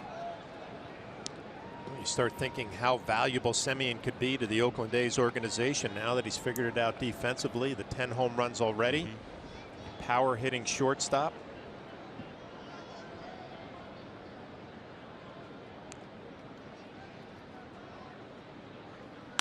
Ground ball to short. And this should do it. It does it for the A's here in the 5th. They pick up a hit, but nothing against Ivan Nova. It's still 1-1.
An all-new episode of the WB Mason Presents the Joe Girardi Show. As the skipper recaps the Yankees week out west. Let's get Joe's take on the top plays of the week. All that and more Sunday at 8 only on Yes. Here's Headley. His double and struck out. And he'll take a pitch over the outside corner for a call strike.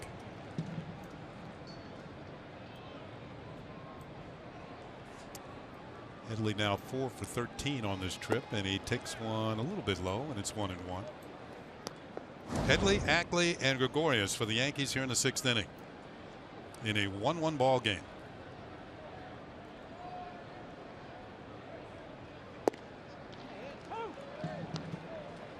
Two and two.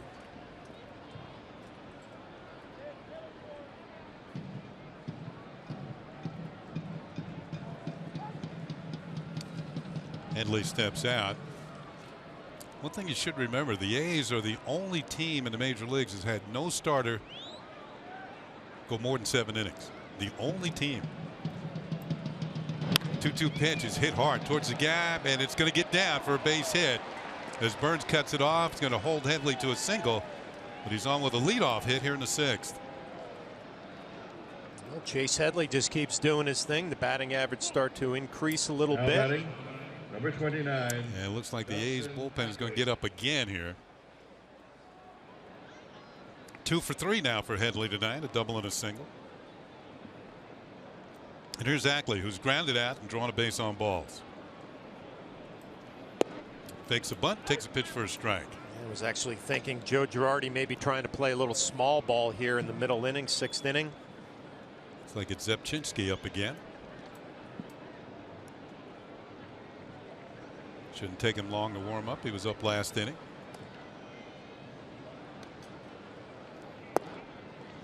That's outside for a ball. Ackley looking down at the third base coach, Joe Espada, just to see if anything's on.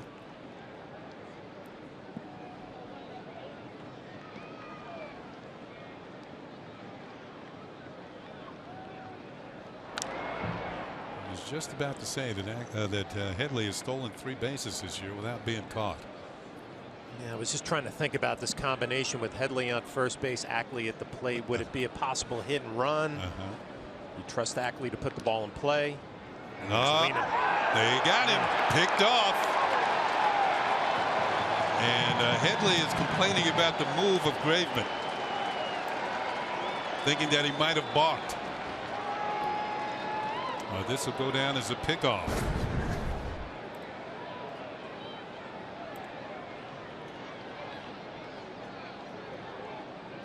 I don't really see anything from Graveman. I saw a quick feed. Yeah.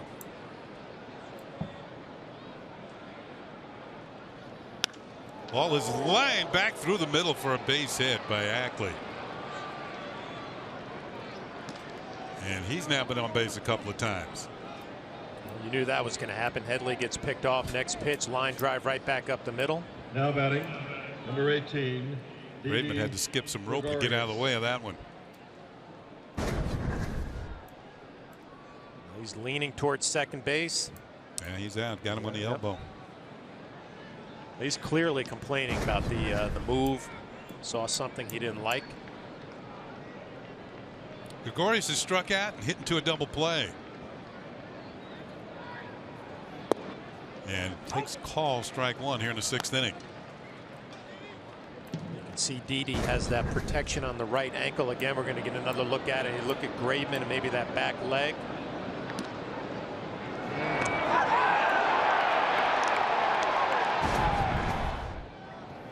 Gregorius hits a ground ball towards the hole. It's going to go into right field for a base hit. Ackley turns second. He's headed for third. Here comes the throw, and he is safe. The throw to second, and Gregorius is out.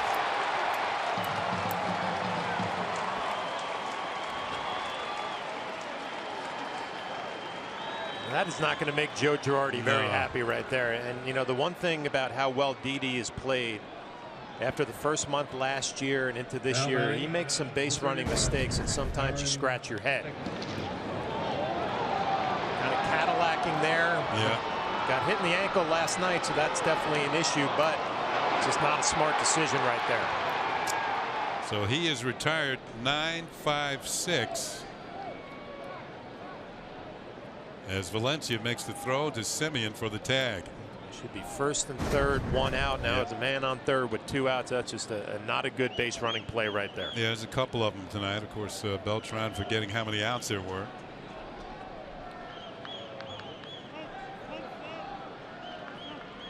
Joe Girardi, I think they were looking to see if Gregorius was indeed tagged out, and they're not going to challenge. And to bring up Hicks. And they're going to say that Ackley missed second base. Nope, he did not. Well, the one thing I will say, Ackley had trouble coming around second base. He did. It definitely was not very smooth. We'll take a look at it. Looks like he clips that front corner, but he was definitely having a little trouble. If he got it with a shoelace.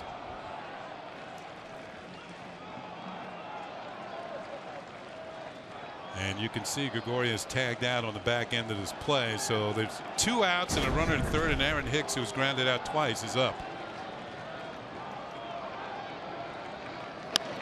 And he lifts one foul over the A's bullpen and into the seats for strike 1. Kenny, you hate to see the base running mistakes in any game, but especially in a 1-1 game. Beltran made a bad mistake, not running with 2 outs, and then Gregorius right there.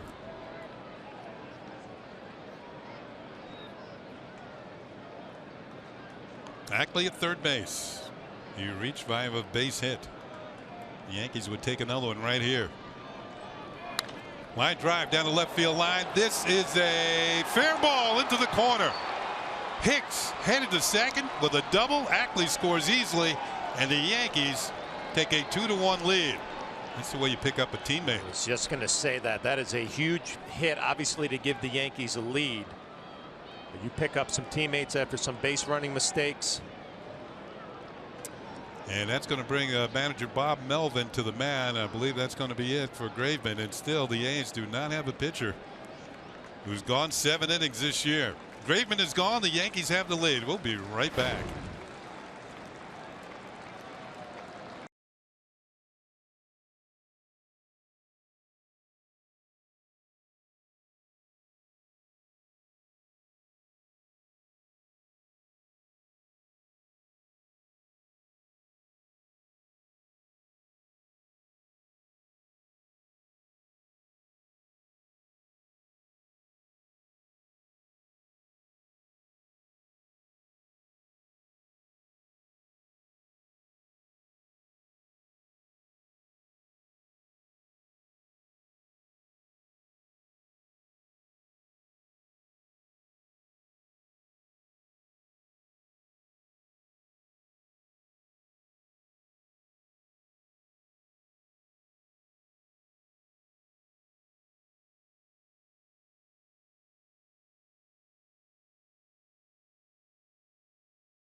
Yes is brought to you in part by Buick. Experience the new Buick for yourself at Buick.com.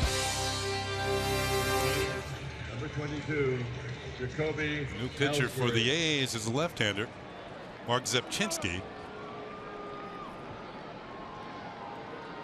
And he'll face Jacoby Ellsbury with Hicks at second. They had 2 outs in the 6th inning. The Yankees have picked up a run to take a 2-1 lead. And the numbers on Zepchinski for the year. Ellsbury is 1 for 2 and hits a chopper to first, and this ought to do it. Alonso steps on the bag. Ellsbury is out, but the Yankees break through. They pick up a run on 4 hits. They leave a runner at the end of 5.5. It's 2-1 Yankees.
Games on TV. Now you can stream them live on your mobile device with the all-new Fox Sports Go app. Download the app and take the Yankees on yes wherever you go. Available only for DirecTV, Optimum, and Time Warner Cable subscribers. Nova has the lead again. The Yankees are up 2-1. Rangers fans, Yankee fans. See Yankee fans wherever you go. The A's, yeah, that's an A's fan. Used to have the elephant on their uniforms, the mascot. Chris Coughlin, former Rookie of the Year in the National League, takes a pitch for a called strike. Coughlin, Rookie of the Year in 2009 with the then Florida Marlins. He's grounded out to short his first time. Kenny, 55 pitches. Von Nova here starting the sixth inning. He's dealing. Little chopper towards first. Fair ball. And there's one down. Another ground ball out. Coughlin's retired. One down. And now back to the top of the order. Looks a little familiar to last night. Valdi's throwing a good game. Kept the pitch count down. And all of a sudden there was a relief pitcher in there in the seventh inning. Then there was one in the eighth inning, and then there was one in the ninth inning. And it all worked out. You know, it's funny you mention that because I asked Joe Girardi, did he have any inclination to leave Eovaldi in the game? And he said, with those three out there and needing a win, he wasn't going to take any chances. Here's Coco Crisp. Fakes a bunt, takes a pitch inside for a ball. Well, you can argue that he was taking a chance by bringing in a new pitcher, right? The way Eovaldi was going, it all worked out. They got a win. Yeah, the Yankees winning 4-2.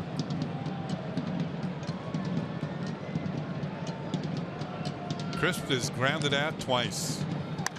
Hits a high towering fly ball to deep right center field. Going back is Ellsbury, calling for it, and makes the catch up against the wall.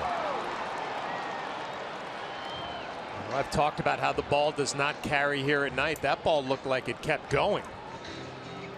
Ellsbury kind of caught drifting a little bit on that warning track. We'll see Crisp's reaction.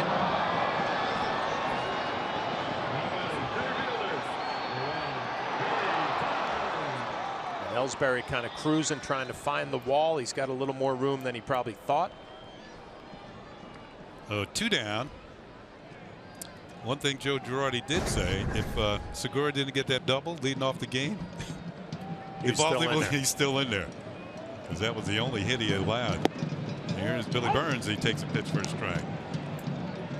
Well, Dellin Betances threw a lot of pitches last night, so you wonder if he's going to be available tonight. Burns 0 for 2. Twice is grounded out to Didi Gregorius. Little chopper, and that was off his foot. And that ball be thrown out of play. And Burns up there with a sore foot and an 0-2 count.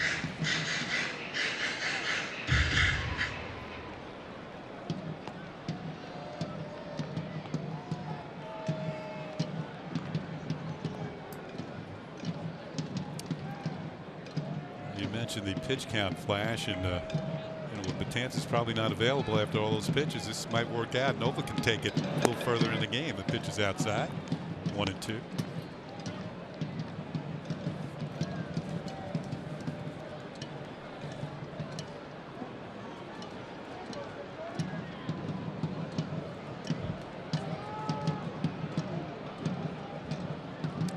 Long stare at the signs. Now he's ready. The pitch is on the way, and it's swung on and missed. Strike three. So Nova with a 1-2-3 sixth inning sets down the A's like 3 flat tires. It's on to the 7th. Yankees lead.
Coverage of baseball brought to you by T-Mobile. Let's see what's going on here. Tim Lincecum, two-time National League Cy Young Award winner, 2 no-hitters, 4-time All-Star, 3-time World Champion, signs a 1-year deal for $2.5 million with the Angels. The Angels have been having a lot of problems with injuries to their pitching staff, and they signed Lincecum, who had been in various showcases for the scouts. And I guess the Angels, well, they're in desperate need of some help, and they pick up a guy with a pretty good resume. Garrett Richards out, needs Tommy John surgery. He's their lead pitcher. Brett Gardner's going to lead it off against Mark Zepchinski here in the 7th inning. Be a ground ball to the right side, and that's going to be a base hit for Brett Gardner. Thinking about second base, but he stops at first. I was thinking Tim Lincecum wants to stay in state of California on our GMC scoreboard. The Yankees lead 2-1. Spent all that time with the San Francisco Giants. Now batting, number 36, Carlos Beltran. Well, talked about Ivan Nova and the pitch count in great shape, and Dellin Betances threw a lot of pitches last night. 31 pitches last night, but he's getting his gun hot. Now Yankee bullpen. Zepchinski misses down and away to Carlos Beltran. It'd be nice if the Yankee offense could give them a few more runs to work with.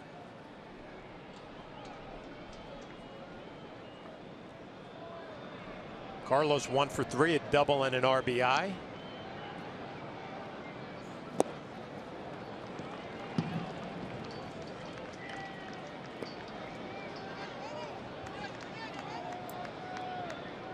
We'll see if Joe Girardi goes to Dellin Betances for the 7th inning. Ivan Nova only 61 pitches, 4 hits, and a solo home run given up against Josh Reddick.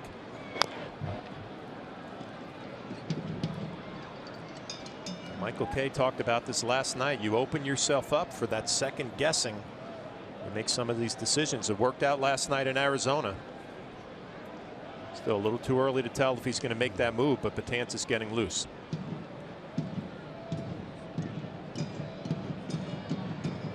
Beltran behind in the count 1-2. Gardner taking his lead off first.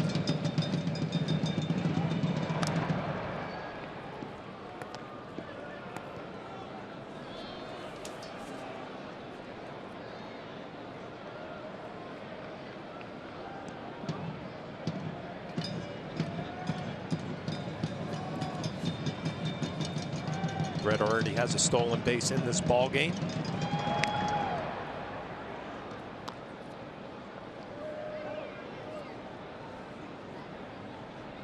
Zepchinski, a reliable left-handed reliever, has been struggling a little bit lately.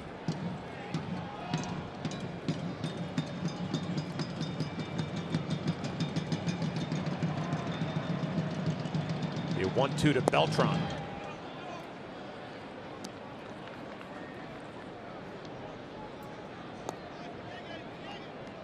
Yankees lead 2-1, top of the 7th. 9 hits for the Yankees, 4 hits for the A's. Big swing of the bat, a double by Aaron Hicks with 2 outs to drive in that go-ahead run. Yankees looking to add on here in the 7th. A leadoff base hit by Brett Gardner. He is not running. Ground ball to short, to second. Not going to be able to try to complete the double play as Brett Gardner goes in with a hard slide.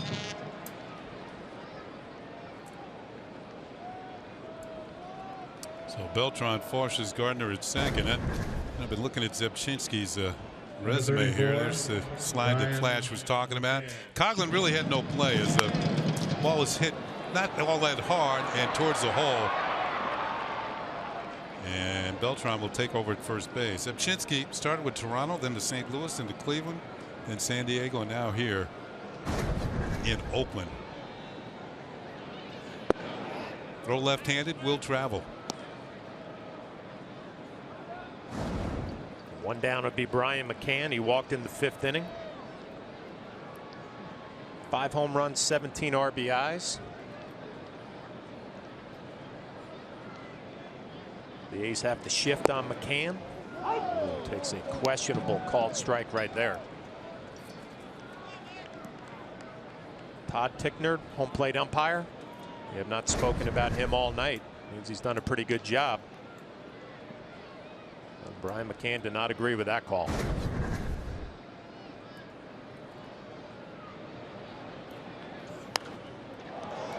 Popped up.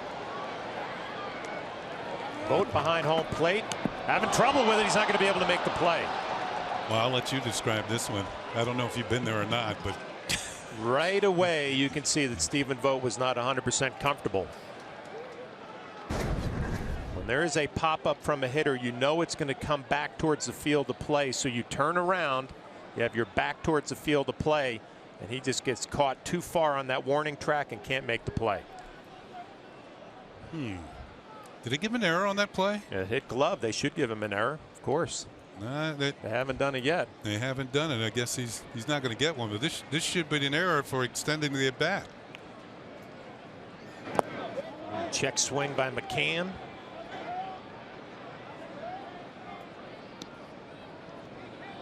I think on those plays, doesn't matter whether you touch it or not.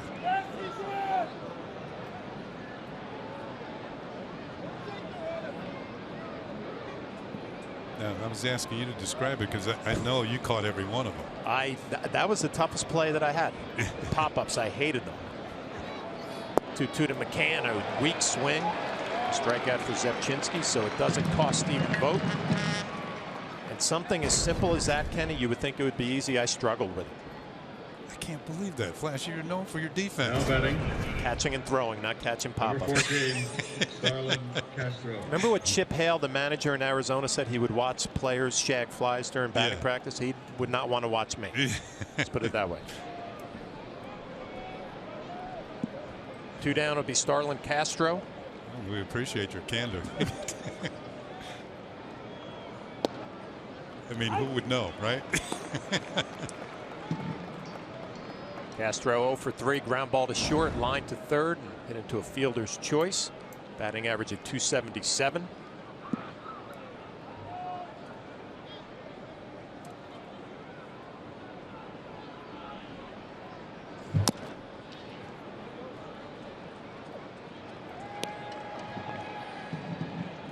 Castro had a chance to drive in a run in the 3rd inning. He blistered a line drive to Danny Valencia at 3rd.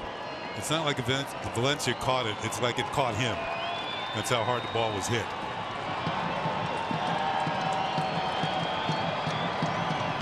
The 0-2 from Zepchinski.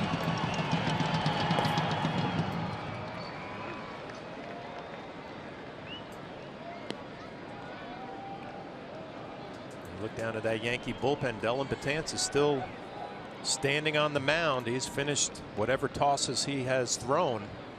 I'm paying attention to the game right now. You know, you mentioned the fact he threw over 30 pitches last night, but Joe Girardi usually checks with his relievers to see how they feel the next day, and I guess Dellin said he feels pretty good. 1-2. This is away.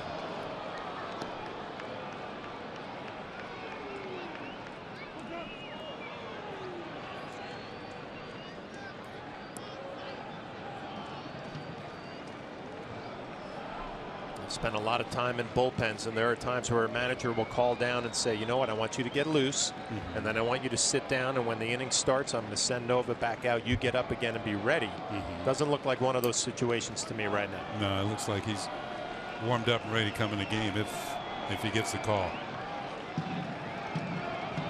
You know, maybe Joe's thinking that Nova has to go through the middle of the order next inning. Swing and a miss. We'll see. Is it going to be Dellin Betances coming in or Nova going back out? It looks like it's going to be Betances.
It's brought to you by your local Nissan dealer. The Yankees lead 2-1 here in the bottom of the 7th. Von Nova, fantastic. 6 innings, 4 hits, 1 run. Did not walk anybody. 3 strikeouts. Carlos Beltran, Aaron Hicks, some RBI doubles each. Josh Reddick, a solo home run for the Oakland A's. Joe Girardi making that call to the bullpen, and this will be your Verizon call to the bullpen, and it will be Dellin Betances taking over for Von Nova.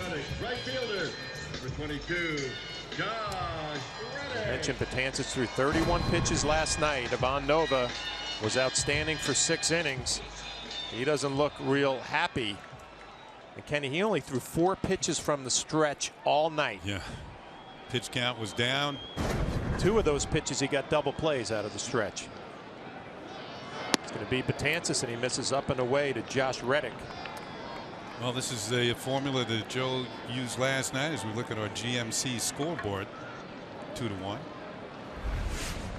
you could make the argument that Reddick hit a hanging curveball for a home run, and Joe Girardi didn't want to watch that, but he rips one into right center field. The leadoff base hit here in the bottom of the 7th for Josh Reddick. Maybe, as I said, Joe Girardi thinking that harder to line up 3, 4, and 5. The Yankees with a precarious 1-run lead. And he wants to give it to his best guys in the bullpen. Third baseman, number 26, Danny. These are the big boppers in the lineup. Valencia's been hot, driving the ball out of the ballpark. Chris Davis behind him. Now, last night, after Eovaldi left, having retired 18 in a row, Betances walked the first 2 guys he faced, but he got out of it. Struck out 2 of the next 3 hitters. Big swing and a miss from Valencia. Fly ball to left, had a base hit his last time in the 4th.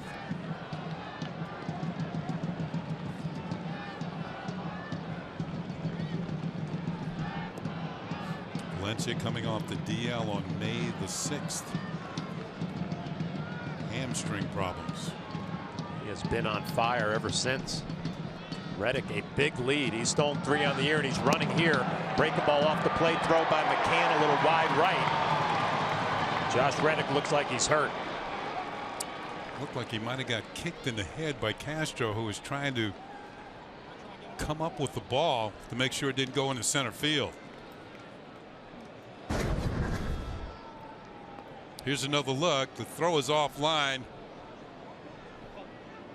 Yep, the left foot knocks the helmet off the head of Josh Reddick. So I guess this could be described as a rough trip.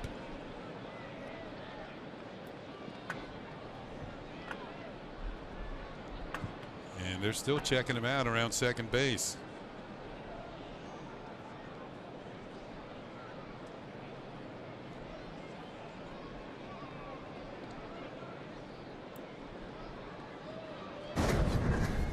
Now, he's stolen 4 bases now without being caught, but that was a solid contact on that one. Well, you can see that coming, Kenny. A huge lead over at first base. Picked the right pitch too. A breaking ball off the plate.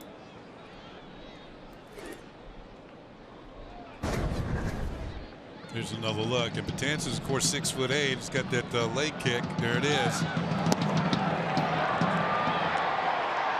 Oof. That could have been worse if you asked me. It looks like he's going to be okay. Reddick's going to stay in the game at second base after picking up his 4th steal of the year. Castro makes a nice play. Trying to keep that ball in front. So it's an 0-2 count on Valencia. Reddick taking his lead off of second base. Dellin Betances in a little bit of a jam here in the 7th. Big breaking ball and a swing and a miss. 1 down here in the bottom of the 7th. Yeah, the strikeouts are the equalizer for Betances. You know, over his career, he has struck out 38% of the batters that he's faced, and then this is going to send Danny Valencia back to the bench. Davis. That pitch looking like a strike, but really not, and has him waving at the breeze. 1 down. Bring up Chris Davis, one of the hottest hitters in Major League Baseball. 9 home runs, 20 RBIs since May 1st. But Nova did a good job with him tonight. Betances falls behind in the count 1-0. Davis struck out in the second. Grounded into a double play. One of those classic sluggers. If you make a pitch and you locate, you can get him out. You make a mistake, it can go a long way.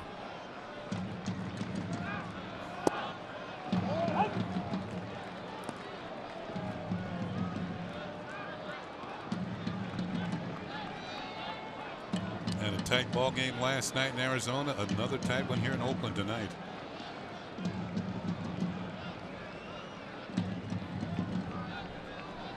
A 1-1 from Betances. The big curveball misses down and away. And it's just after midnight on the East Coast, and we certainly appreciate all the fans who have stayed up and watching this one.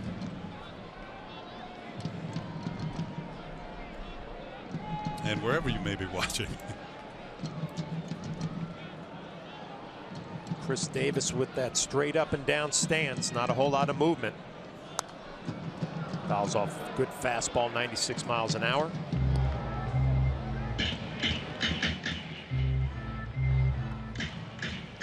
Kenny, you see some power hitters with a lot of movement get everything kind of wound up and coiled, and Chris Davis just stands there like a statue and lets it fly.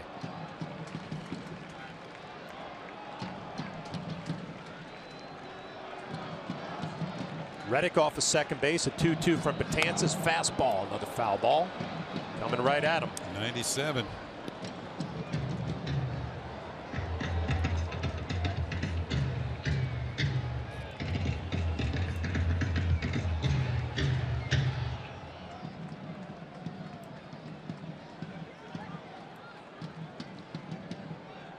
Two-one Yankees, bottom of the seventh. Goes with the breaking ball and misses badly down and away. That wasn't even close enough to the strike zone to get Davis to flinch. Stephen Vogt waiting on deck. He's 2 for 2, a couple of base hits.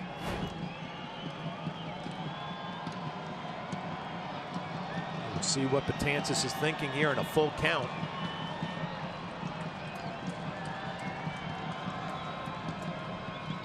Goes with the breaking ball and he gets Davis looking.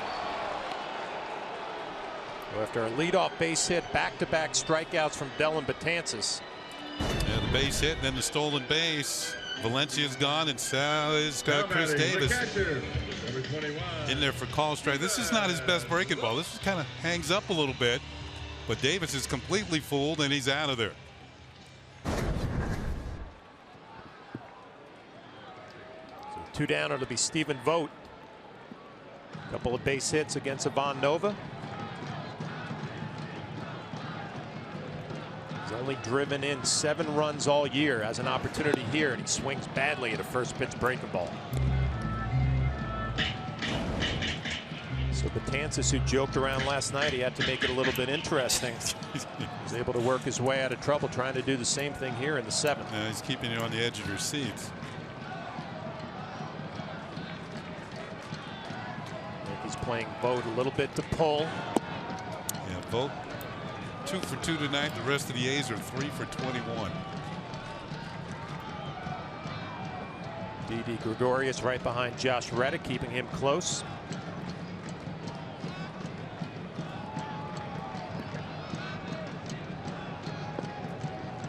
No, Aaron Hicks throws well from right field for the Yankees.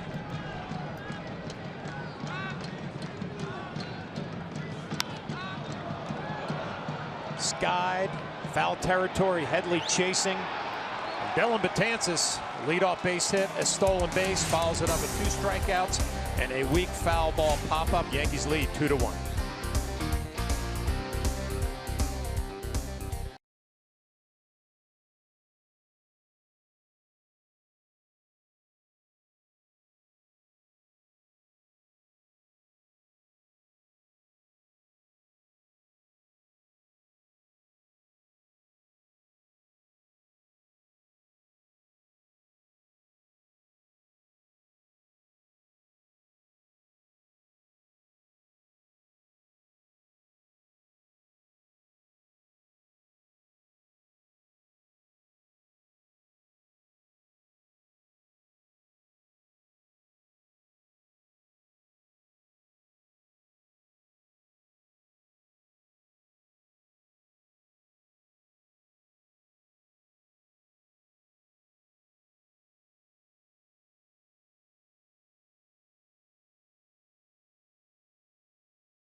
favorite Yankees legends put on the pinstripes again and take the field at Yankee Stadium.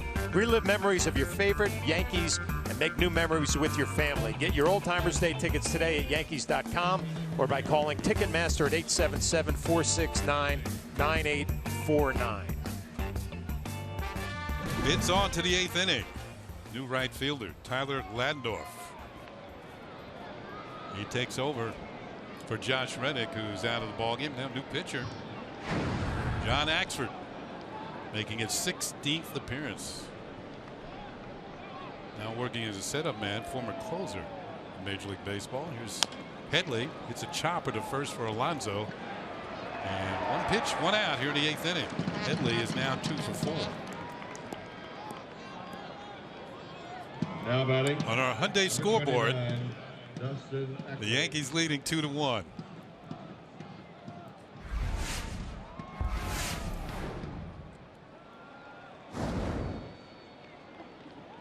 Dustin Ackley scored the Yankees' second run in the 6th inning. He's 1 for 2 with a walk.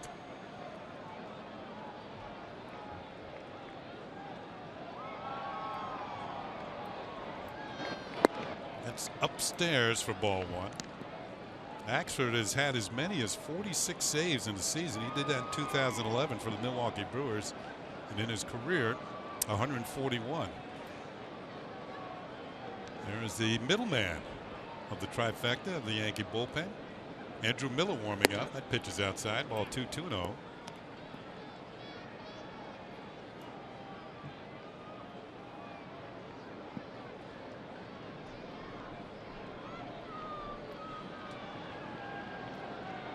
Two-0 pitch, and it's hit hard to shortstop. Semien straightens, throws, and they're 2 down. Might be Ackley's last appearance. Might see Teixeira take over defensively at first base in the bottom half of the inning. So 2 outs, nobody on. To bring up Didi Gregorius, who had a base hit his last time up. 1 for 3. They have the heaters out here, Flash. Down to the bullpen.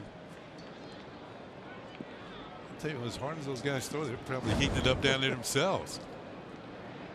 Matanzas, now Miller. Probably Chapman in the 9th if the Yankees still have the lead. Gregorius looking for his second hit of the night. He takes a pitch over the outside corner from Axford. Strike 1.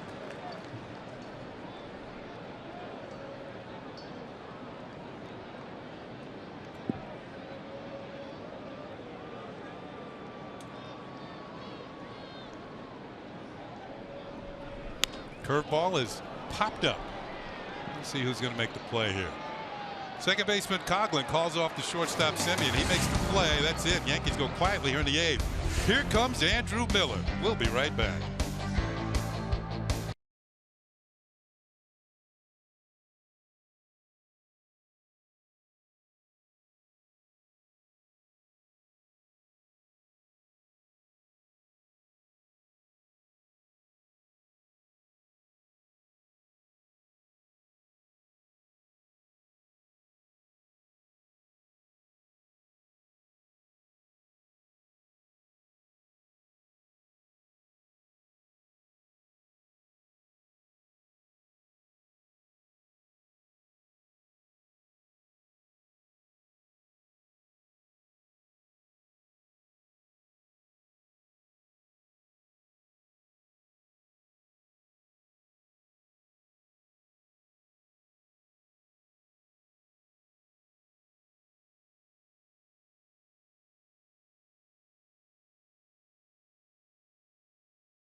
by Verizon. Join a better network because better matters. CC Sabathia off the disabled list.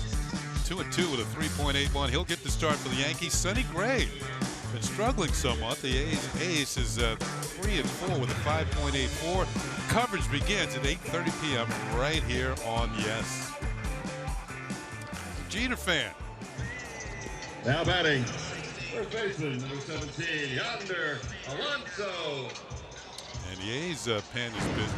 Rodriguez is up in their bullpen. Yonder Alonso will face Andrew Miller. There are the numbers. 1.08 ERA. Alonso's 0 for 2. He's flied out and hit into a double play.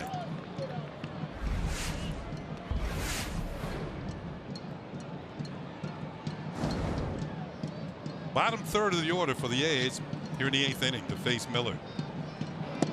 That one breaks in there for a call strike. Tough at bat for Alonso right here. Billy Butler, the veteran right-handed hitter, on the bench, and Mark Teixeira comes in to play first base. You called that one, Kenny. See that coming. There's Billy Butler.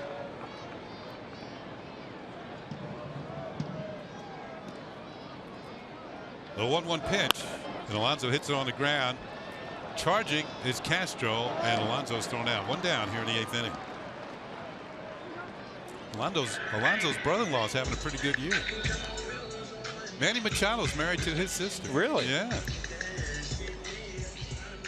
And he is, of course, one of the most exciting players in the game with the Baltimore Orioles. Here's Marcus Semien, who's 0 for 2. He struck out, grounded to short. Now he gets to face Andrew Miller.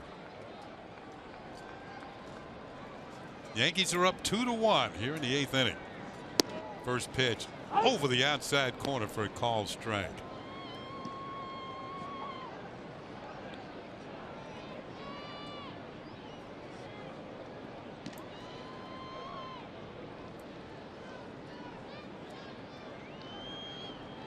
That's outside for a ball. The A's have a left-hander up now in the bullpen, Sean Doolittle. And coming out in the on-deck circle, we just saw him. Billy Butler. Rodriguez and Doolittle warming up in the A's pen. Chop foul. Ball and 2 strikes on Marcus Semien. There is Billy Butler, former Kansas City A's.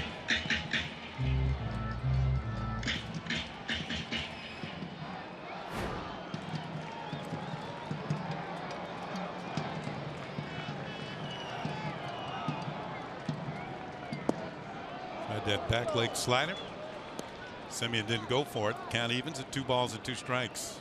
You give Semien a little bit of credit right there. That's a pitch Andrew Miller gets everybody to swing at. See, there you go, Kenny. Yeah. Worst bullpens in all the big leagues for the catchers. Tropicana Field too has the same setup. Little check swing, fouled off by Semien. You could say that those are the 2 ballparks that Major League Baseball are concerned the most. The Coliseum in Oakland and Tropicana Field. Oh, here's the other catcher. I think, yes, we thought the 2 guys were throwing the one catcher. You can see where a ball would get away. The 2-2 pitch. Low and inside. Now it's a full count. Miller come back with a slider or go with a fastball here, 3-2.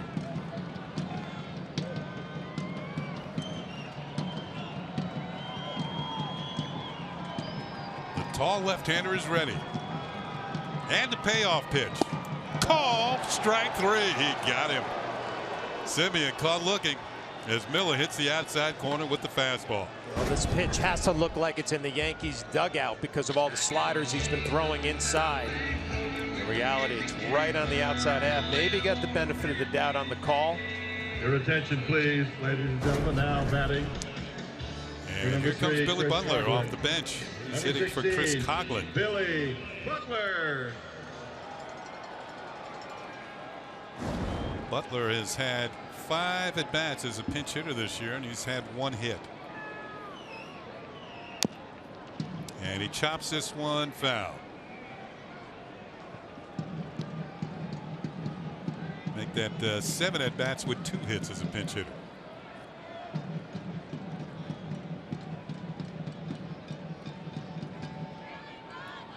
Started out with the Kansas City Royals. Has one of the better nicknames in baseball. Country Breakfast.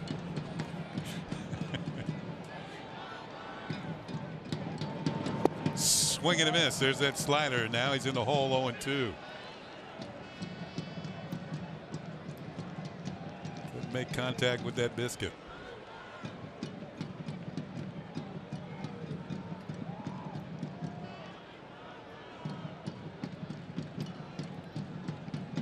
Trying to work a 1-2-3 8th inning.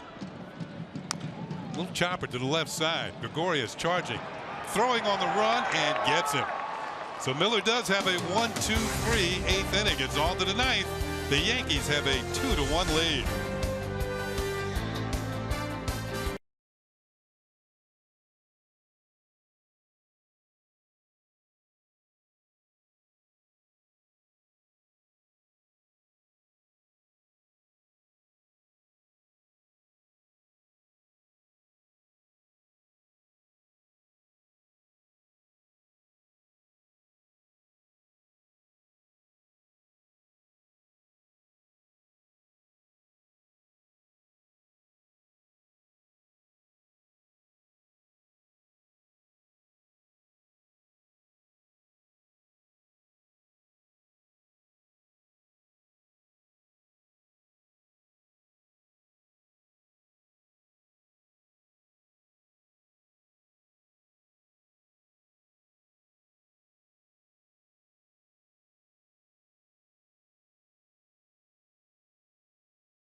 WBNation post game on Yes. Stick around after the final out as Ryan Ruocco is back in the studio to cap this showdown with the A's. It's all coming up after the final out, and it's right here on Yes.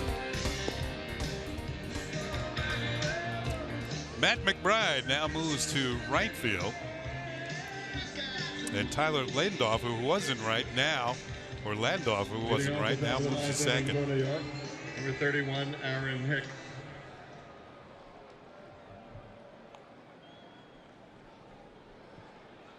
And the new pitcher is Fernando Rodriguez, a hard throwing right-hander. 24 strikeouts in 23 1/3 innings. He'll face Aaron Hicks, and Hicks had the big hit, put the Yankees in the lead in the 6th inning. A 2-out double that scored Dustin Ackley.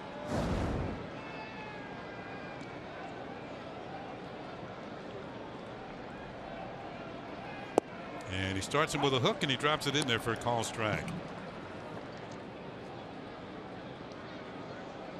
2-1, top of the 9th inning.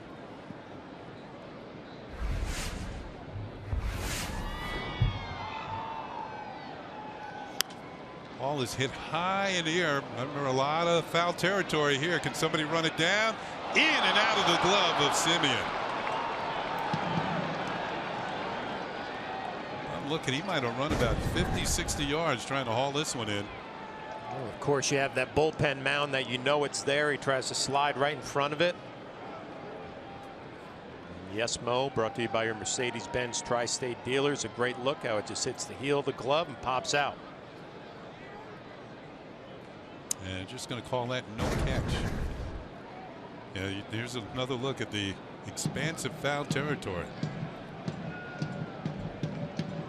So Hicks still alive at the plate, but he's in the hole 0-2. Tried to check. Did he do so? Yes, he did. It's a ball and 2 strikes. It's Brian Knight with the call.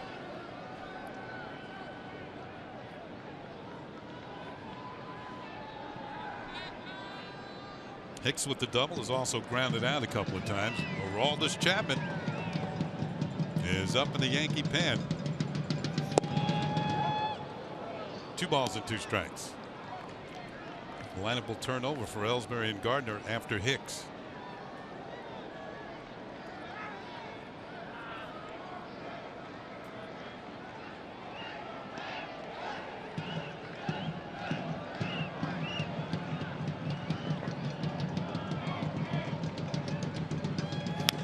Ball hit on to the right side, gobbled up by Landorf. He throws the first, and there's 1 out.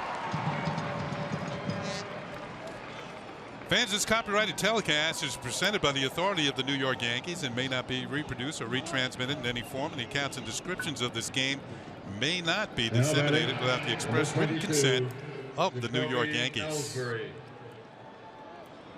So Hicks now 1 for 4 to bring up Ellsbury, who is 1 for 3. Led off the ball game with a base hit. Since then struck out, hit by a pitch, and grounded out.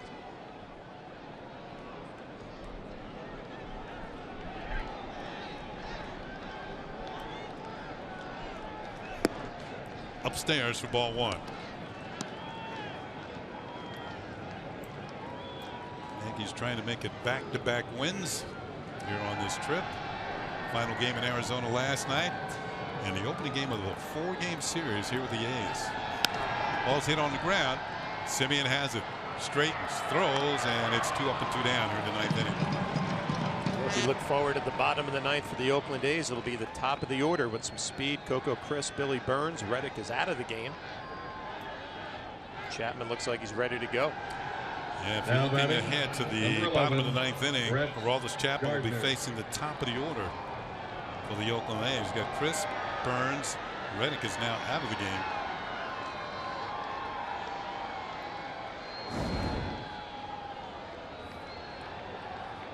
It'll be Landorf.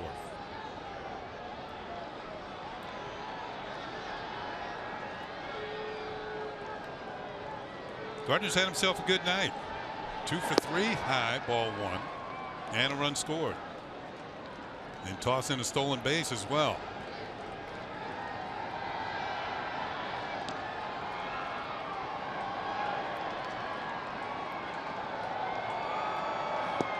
There's a call strike, and we mentioned last night in our open that Gardner and Ellsbury set the tone. They were on base 7 times in last night's game. They've been on base 5 times in this game.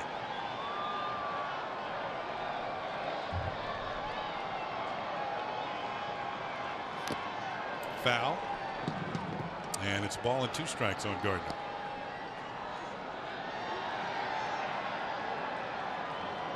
That might have got a piece of Stephen Vogt.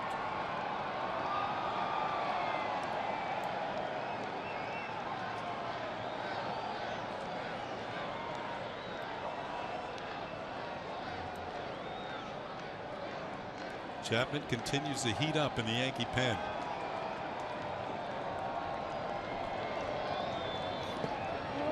That ball's in the dirt. Did he go? No.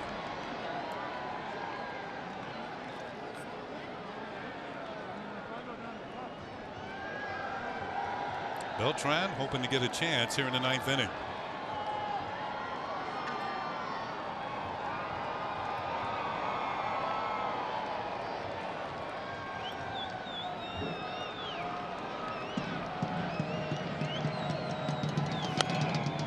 Gardner spoils it, fouls it off. You know, in this day and age, with the team closers, who are usually pretty good at shutting down offenses and closing out ball games, the A's are only 1-20 when trailing into the 9th inning. And Chapman wants to make that 1-21. Gardner fouls another pitch off. If you're the Yankees and Chapman, you don't want to see Valencia and you don't want to see Davis. Yeah. 3 hitters at the top of the lineup with some speed. Stay away from the middle of that lineup if you can.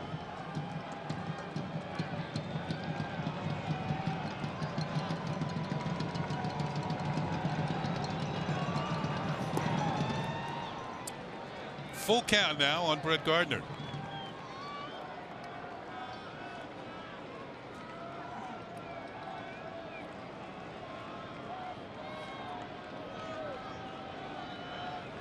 The Yankees scoring their runs in the third.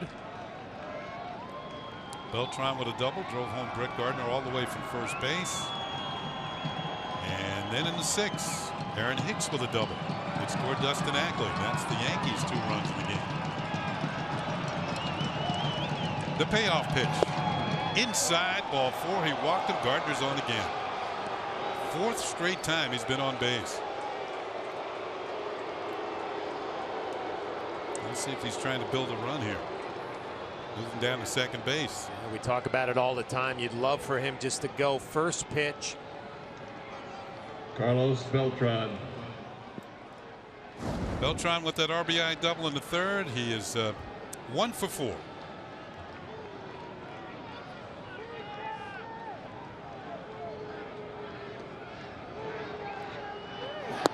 Inside, ball 1.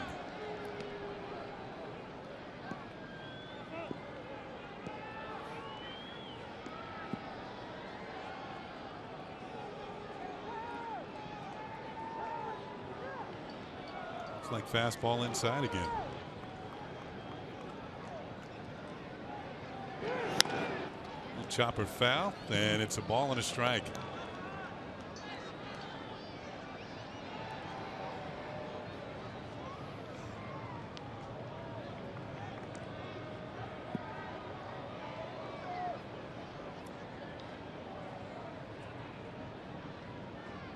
Let's see if Gardner going to take off on this pitch.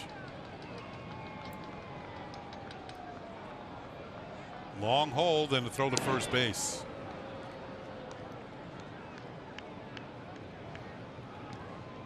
Gardner earlier in the game in the first inning picked up his 8th stolen base of the season. He's only been caught 1 time. He's got a good lead.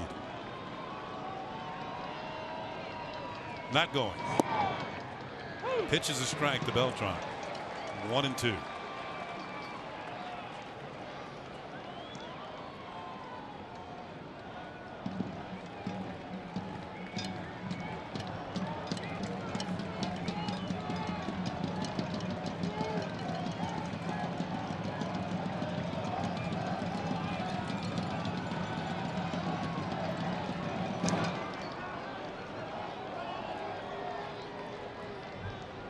Rodriguez doing a pretty good job of holding Gardner, varying his times, throwing over the first a couple of times.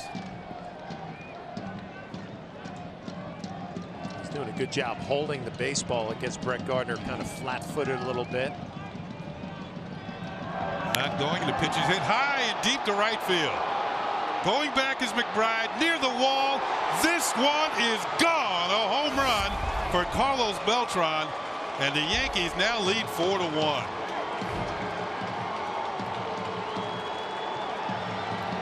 Number 9 on the season for Beltran. He's driven in 3 runs tonight.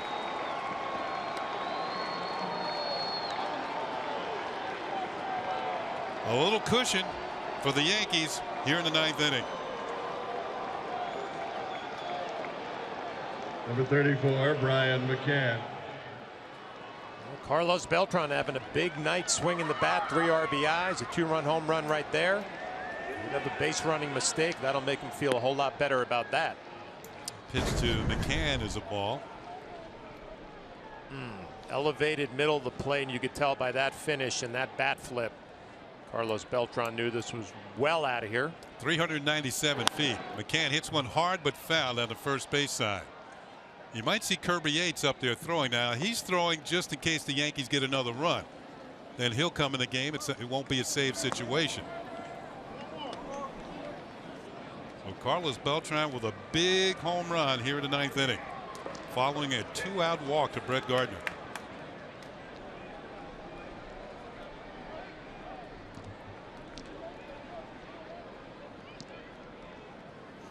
Swing and a miss, and it's 1-2.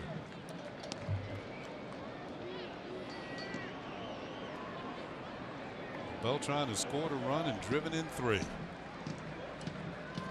The The 401st home run of his career. Ball's hit high in the air to center field. Billy Burns is calling for it. He's got it, and that'll do it as the Yankees score a couple of runs here. Carlos Beltran with a home run. Aroldis Chapman coming into the ballgame.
To tomorrow night's pitcher for the Yankees, CC Sabathia. Smile on his face as he gives the Yankees 2 more runs to work with as we go to the bottom of the 9th inning. Aroldis Chapman now protecting a 3-run lead. And this will be his 6th appearance of the year for the Yankees. 4 for 4 in save opportunities. 5 innings, 6 strikeouts, and just 1 base on balls. He'll get the top of the order for the Oakland A's here in the bottom of the 9th. As he tries to close this one out and pick up save number 5 as a Yankee. Left fielder, number 4, Coco Chris. And you go back to the beginning of the game, we showed that gentleman and the young lady with him, decked out in Yankee gear, brings his own flag, and that might be a celebratory flag if the Yankees can hold on here. Here's Chris, the switch hitting outfielder. Now batting a right-handed to face the lefty. Crisp is 0 for 3, flied out to deep center, grounded back to the pitcher, and also grounded out to first. Chapman's first pitch at the bottom of the 9th. He breaks a slider in there for a call strike. We saw Chapman last night with that good fastball, and he drops a first pitch slider over to Coco Crisp. Just to let you know he's got it in his back pocket when he needs it. Kind of shows it off to everybody, doesn't it? Throws another one. This one's lined into left field for a base hit. Gardner cuts it off, and Coco Crisp is aboard with his first hit of the night. He kind of hung in the middle of the plate. Well, when Carlos Beltran did that 2-run home run, things got a whole lot easier here at the bottom of the 9th. Number 1, Billy Burns. A little room for error, but still, you don't want to make things interesting. 2 back-to-back breaking balls.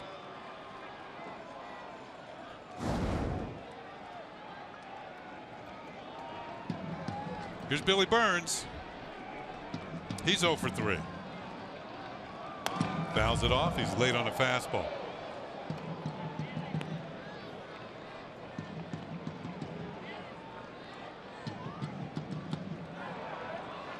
Headley on the grass at third. We told you about Burns' speed. Another switch hitter.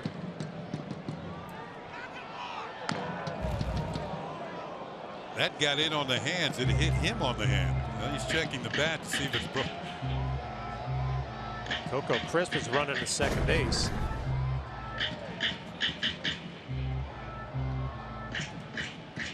I'm amazed that bat didn't just shatter. Jeez. Talking about rattling those pots and pans.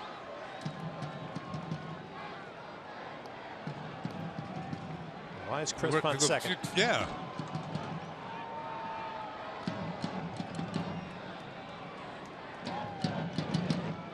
Here's the 0-2 pitch, and it's fouled back.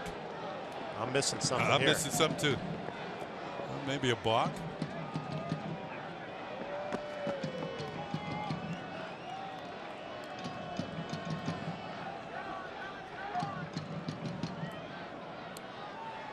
Chapman came to a stop while Chris was at first. That's the only thing I can think of. Flash. Late again. I don't want to be laughing, but I mean, he is so late on these fastballs. We'll take another look to see maybe if Chapman did not come set.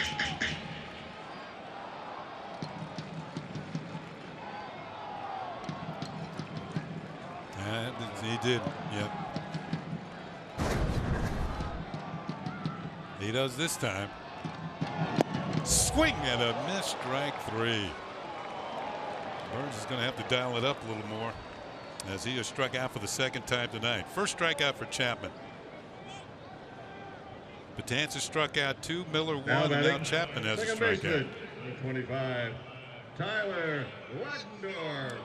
Here's Tyler Ladendorf. He's been up and down a couple of times with the A's this year. Played the infield and the outfield. He's 0 for 10 since coming back. And that one's upstairs for ball 1. Recalled from AAA Nashville on May the 10th. Tyler Ladendorf.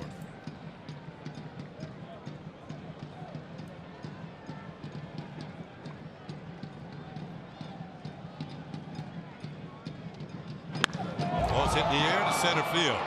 Ellsbury is there. Makes the catch for out number 2. So the A's are down to their last down. And it's a cleanup hitter, Danny Valencia, who's had a single in 3 trips. Now batting third baseman, number 26, Danny Valencia. Well, if Chapman can get this last out, it'd be a very nice win. Nova did a great job again filling in the rotation.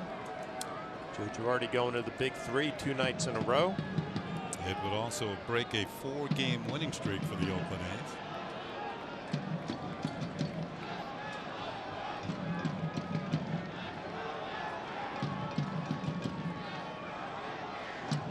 Chapman deals, and it's high and away for ball 1.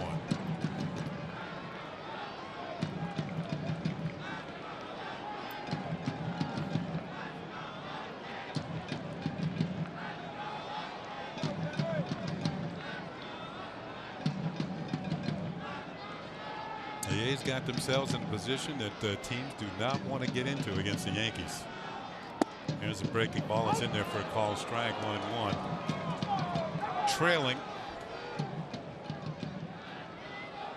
Going into the last 3 innings.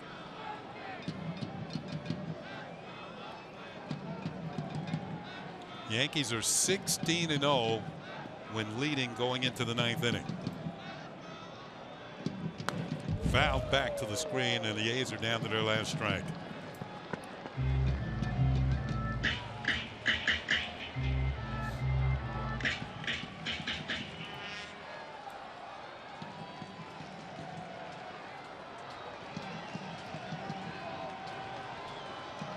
Chapman doesn't like that baseball. He'll get a new one.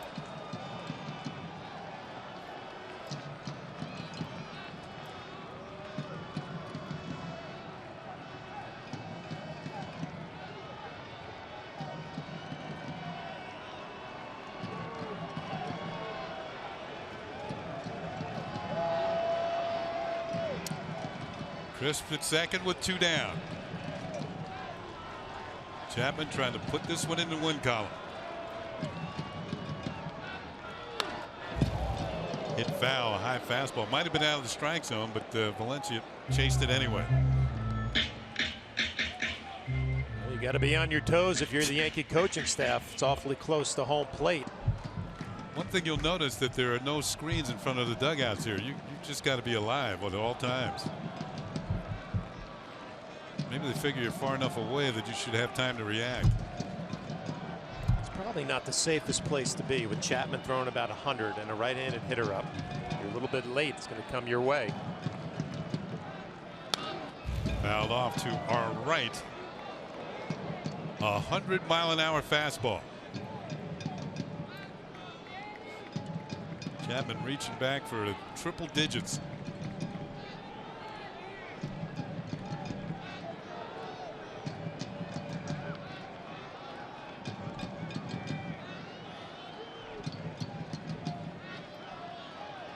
Swung on and missed, strike 3, and there's your ball game.